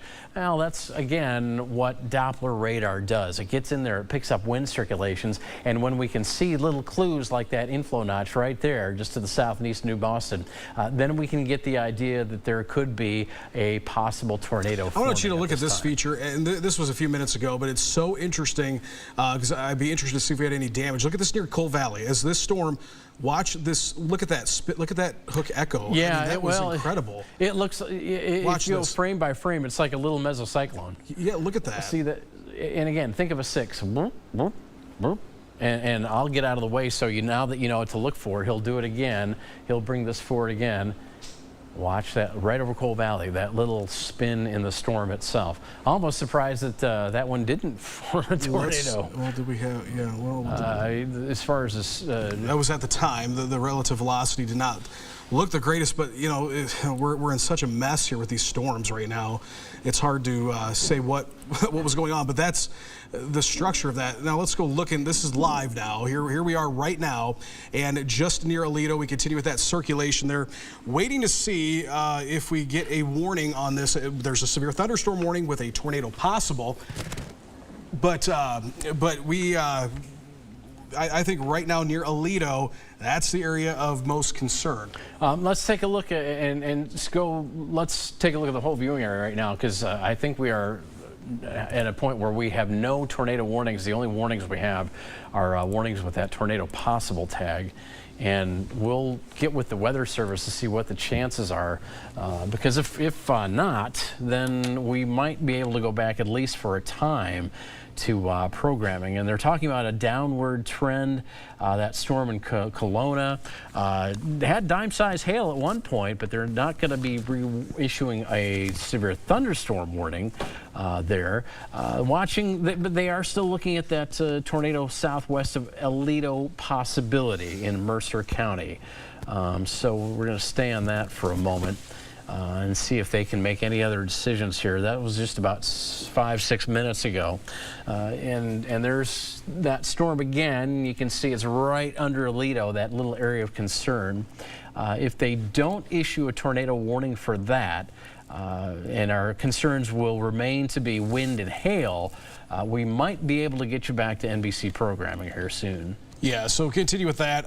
These areas here moving into the Illinois counties. I think the best thing to do too is, as I'll zoom back out here, we will take that off. But here's the thing. All of our Iowa counties, with the exception of Scott County right now, and a little portion, we'll say the eastern portion of Clinton County, you're in the clear. You actually, at least for now, we have to watch that line later tonight, but for the next several hours, we have no activity expected. This is all going to be an Illinois issue right now. So as we're seeing this line from the metro Quad Cities to the south towards Burlington, this continues to move through. This is going to continue to have to be watched for the damaging wind threat as it moves into the heart of the Illinois counties of the TV6 viewing area, but also those little notches, those little spin-ups here that we are seeing. So that is certainly something that we want to continue to watch here. Again, we're starting to hear some rain on at least here in Davenport. I'll zoom into the metro here and get a good idea of what we've got going on here in the metro. We've got some video. We'll take. Just had some small hail reported Genesis. in Lowmore, Iowa. Okay, yeah, let's take a look at that at Genesis here real quick, and you can see, look at this as this moved through. This is going to be pretty interesting to see as we had that shelf cloud and possible, we saw some circulations with this as it moved through. You can see there it gets closer and closer and closer, and yeah, that is a very ominous sky. And actually right there, that is very interesting because that could have been that circulation as it moved through. If we can run that through one more time, a little bit towards back, look at that right there. See how that cloud kind of comes down out of the back end of that shelf cloud there? That could have been our circulation forming, and it looked like very, very possible that's what that was. Yeah, and I wasn't watching Right. the first time. Right there. Yes, that is, and that was probably as that moved through, because we saw that shelf cloud move through, and all that circulation was buried in the heart of that thunderstorm. Is this Genesis west or east facing? I think this is Genesis east, correct? East. It is east. So this would have been right. Right through the middle of town. This went right through the middle of town. So interesting to see. Now we got some heavy activity moving in here. Heavy rain just hit the station. Also, we've got some small hail reported up in, I think, Savannah. We just got word from that from a viewer. And by the way, we thank you for your reports here, your hail reports and such. Let's see. I'll go kind of down the line here. So metro area, there is no concern at this time for anything tornadic. It is a severe thunderstorm warning. We could see heavy rain, maybe some hail. We'll put the hail product on here. Not really seeing much in the way of hail. So gusty winds, maybe some damaging winds, lightning on the uptick here just to the west. We move down the line here, continue. I'm very concerned about this storm near Aledo. It continues to show signs of strengthening. We're seeing the shear rate product is starting to tick up here as well. Maybe some low-level locks starting to show up in the radar as well. So we need to really stick with this storm here as it continues into Mercer County. Based on these warnings, if you live in Aledo, Viola, continue with your tornado precautions. Not a bad idea to take those tornado precautions at this time. Yeah, let these storms pass. They might pass without a tornado warning ever being issued on this. Weather Service is keeping an eye on this for a possible tornado warning. But as these storms move through Mercer County, you're going to, well, like what we're getting right here. We're getting very heavy rain on our TV6 studio roof, so we can hear that. And that's certainly stoked with heavy rain, that whole line right there. Also some lightning. Just kind of, as Kyle mentioned, take your tornado shelters and wait for this thing to go through. You can track this on our QC weather app. You'll have the radar in your hand to know when it's east of your area. Yeah, I'm looking at another product too, and it just continues to strengthen in that area. Nonetheless, and I want to mention this too because we're kind of focusing on the tornado threat, but I'll go back to the velocity here in this area and look at that extensive. We might have a big push of wind here. We are having a big push of wind here. Yeah, if you're in Viola. Look at that right there. That's very interesting. Shear up to 106 miles an hour. So this is pretty scary stuff when we see these numbers, but definitely maybe up to 70-mile-an-hour winds being indicated here. So dangerous storm moving into Matherville, Viola, possibly up to preemption as well, eventually into Henry County. This thing continues to track off. It's going to go out to Woodhull as well if it holds together like that at that strength. Well, okay, let's go to right now on the, yeah, so very ominous look there as we're kind of getting, you can see a little bit of sun on the back end of that. That is a scary shot. That orange sky with the heavy rain moving through. Yeah, you don't like to see that. But I will say though that for you folks who are now getting those storms going east of you, you might snap some rainbow pics. We've got a pretty favorable angle of the sun. Here's the look now toward Bettendorf, and there's, of course, the casino, I-74 bridge. Almost looks like things are lightening up a little bit, even though you can see that there's some rain falling there. But if we're getting some sun brightening in Davenport, that's probably the case in Bettendorf as well. I'm going to zoom out here because we've been talking about that line out to the west.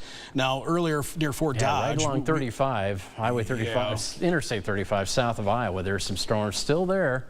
Yes, and I'll take a look at the regional satellite and radar, and you can see, I'll take the rain off, or take the warning product off, and you can see, look at this new line developing here. That's not what we wanted to see because I think that'll be more of a severe threat, like damaging wind and maybe some hail. Yeah. If that does continue to strengthen up, but yeah, that's possibility is there that we could see yet another line of activity move through late tonight, and those overnight. We don't like the overnight deals because certainly a lot of people sleep during those times, and any type of severe weather that moves through with those. thunderstorms. Not a good time for that, but I'm still very concerned about this here. Yeah, why don't we get back to velocity on that one? Let's do that, and we got a new warning coming here too, so that's a severe thunderstorm warning. I'll take it back to velocity real quick. Let's look at this because Yeah, where's our severe warning for? that's going to be for, let me look here, that is going to be for Joe Davies, Carroll County. That's going to be for a 60-mile-an-hour wind threat with this, and that's just an extension of that warning, of that storm rather, that we have up there. They are tagging this for a tornado possible, and I think they're pretty much doing that with every storm at this point as we continue to watch those potential spin-up tornadoes. We'll go up to that warning, and there it is. That's kind of a storm on its own. That was that Clinton County storm, and we'll put a path on this so we can get some time. Yeah, and that one blew through. Remember, we were looking at south of, was it Andover, Iowa, that we had the circulation there in that storm. So if that's got a tornado possible tag, again, there's probably some circulation within that storm.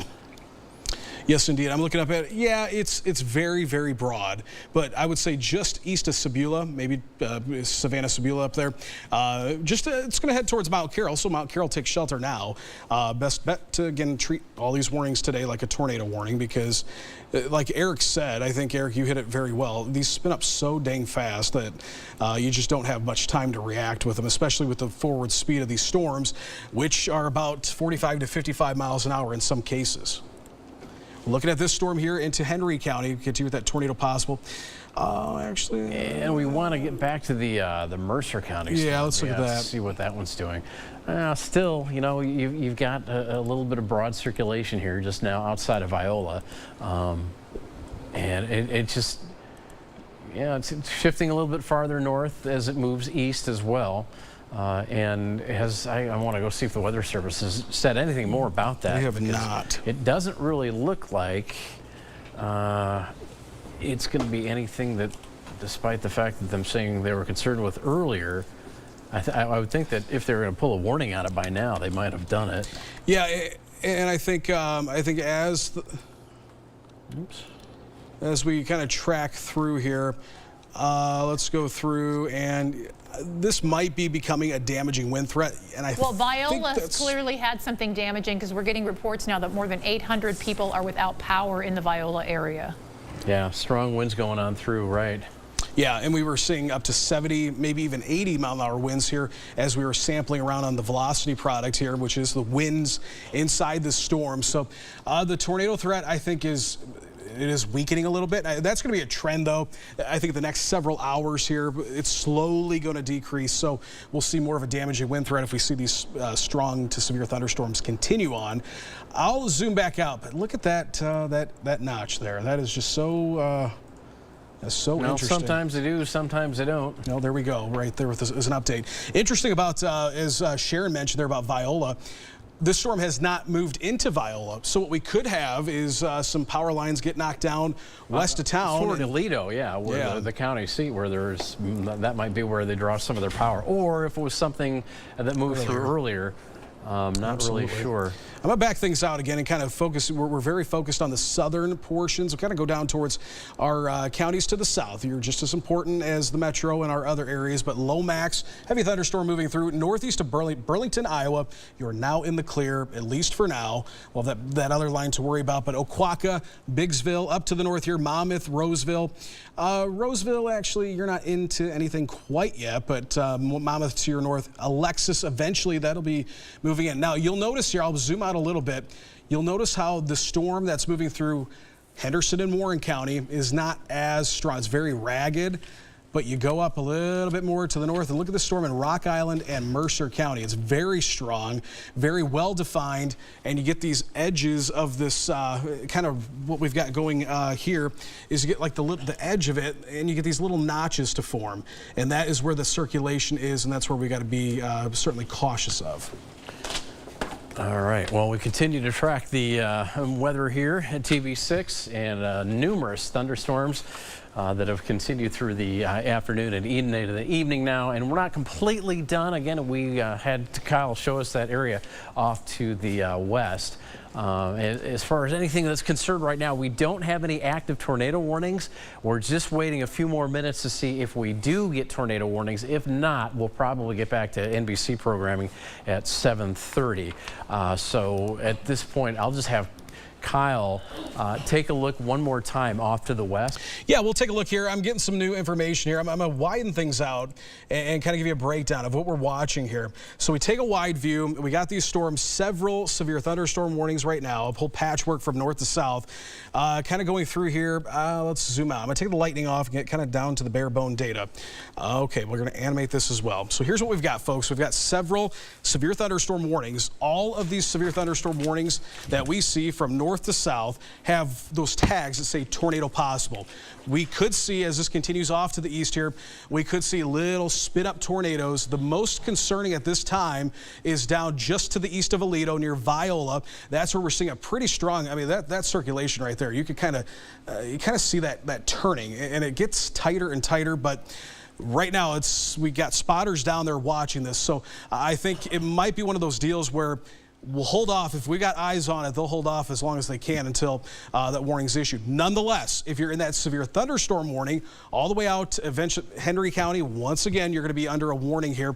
This will get extended as we continue to see these expand. So Woodhull, Galesburg, you've been pretty clear, but guess what? Within the next half hour to 40 minutes, these storms, these strong to severe thunderstorms, will be moving in. Now, the thing is, we are transitioning into a damaging wind threat, 60 to 70 miles an hour, and hail is a threat, but we're not seeing that as much with this line of activity. Definitely a damaging wind threat, but look at that right there, just southeast of Aledo. That is, and actually here into northern Warren County, we get those little indents there, the little inflow notches is where we're getting winds moving in, and it starts to curl around, and you get those outflow winds. That's where you see those quick spit up tornadoes. So watching that, but maybe here east of Aledo, but it does look like it's becoming more of a dominant wind event, I would say. Eric, would you agree to that? I would think so. That's what we're transitioning to, at least for this line now. Yeah, and then we've got this storm here. This is Geneseo. Hey, Geneseo, you're going to be getting into some really heavy rainfall, maybe some hail, gusty winds, maybe up to damaging winds as well. That's the other thing, too, is we are getting a lot of wind damage reports out of these, so that's a concern in itself. As we've heard down into Aledo, there is some wind damage being reported there. I can take a very good guess here that we've got a large amount of power outages in our Iowa counties, certainly down in Henry County, Iowa, where we saw the significant tornadoes move through. We continue with this warning now moving into Carroll County. Southeast of Savannah, there was some circulation being indicated there. We continue with that tornado possible tag. That warning is on, and all these, again, tornado possible with all of them, but you'll notice there that less than 3/4 of an inch in diameter hail, well, that's below severe threshold. So that is really not a concern. Pea-sized hail, if anything at this point, but the 60-mile-an-hour winds, that's going to be the concern. Damaging wind threat, certainly going to be the concern. And thanks, Ann Hughes, we have about 1,400, was that correct? Or 14,000? 1,400 customers without power. This was in Iowa, our Iowa counties, just collectively, I think, southeast Iowa counties. So good information there. We appreciate that report, and we'll probably guarantee over time we'll see that really start to ramp up. But Eric, we continue with this strong storm now moving into the metro Quad Cities as well. Yeah, that warning just trimmed back a little bit. As you can see, the strongest weather starting to shift a little farther east, so you can see that little kink come in here. But again, what's left of that warning for Clinton, Mercer, Rock Island, Scott County till 7:45. And again, tornado possible, so we'll still be monitoring these storms. If a warning comes out, we'll certainly break back in as we drop south really quickly here, because we're going to leave you at 7:30 because we do not have any active tornado warnings on the map right now. We still have this severe thunderstorm warning a little farther south. Let's bring that up so we can get a time on that, because this is going to be for Henderson, Warren, and Mercer County, and it just does not want to give us that. There we go. There we go. That one goes till 8 o'clock. And again, if you're east of this weather, just do the smart thing. Get in the basement. If you have the QC weather app downloaded on your phone, you're going to want to track that at home, watching the radar, so you know when it's okay to come out and when that rain is off your east, those thunderstorms are off your east. Again, get inside, because look at all this lightning. You don't want to be anywhere near windows when there's that much lightning. I know it's fun to watch, but windows won't stop a lightning strike. And throughout this whole line, we're juiced with some very heavy rain and a lot of lightning as well. So what we're going to do here in about a minute and a half here is we're going to let you get back to NBC. But here's the scenario we have going on right now. Still from north to south across the whole TV6 viewing area, we've got a line of pretty persistent thunderstorms. Heavy rain, lightning, the main threat. Might be some small hail, and we thank you for your reports. I've been looking at a lot of emails to the station in the last half hour. A lot of you reporting what you're getting in terms of hail. We love that you're doing that. This line will continue, and again, there are a few areas of minor rotation that will have to be watched, and the Weather Service is certainly doing that. If they feel the need to issue a tornado warning, we'll be back on with that. Looking at the fact that it's about 7:30 at night, that might be a little tough to come by. Nonetheless, as we go back to the far west, and Kyle was pointing this out not too long ago, we do still have some more thunderstorms. We'll have to watch what happens as they move into eastern Iowa, because again, some of these could be, especially farther south. That's where the strongest storms are right now, right along the Iowa-Missouri border. Some of these, if they hold together, might be a severe weather threat in terms of wind and hail. Probably not very prime time for tornadoes by the time these make it to our part of the Mississippi Valley. But nonetheless, we still have some active weather to move through here, and it's going to be mainly on the Illinois side of the Mississippi River here for the next hour or two, hour and a half or so. And then we'll be able to update you at 10 with the latest forecast if you don't see us before then. In the meantime, if you have any damage to attend to, be very careful. Thick gloves, thick-soled boots. You don't want to be slipping around on that debris, which is obviously wet now because of the heavy rain. And as we finish off the evening hours, we'll have another update at 10 on what is to come next in terms of that line of storms that's still off to the west, if it hasn't arrived by then, which it probably won't. But again, with the heavy rain moving on through, a few severe thunderstorm warnings are still possible with that wind and hail threat as these storms move into our Illinois counties. And yeah, there you can see we've got that whole line along the Mississippi River continuing to move off to the east. But for now, if you have any damage reports you can get to us, or pictures you can take safely, we'd really appreciate it here at TV6. And for now, that will wrap up our severe weather coverage. No tornado warnings on the board at this point. If that changes, we'll be back. Thanks for watching from all of us at the First Alert Weather Team and KWQC News. Eric Maitland signing off for now. Rosie, and all the hot mannequins at Victoria's Secret?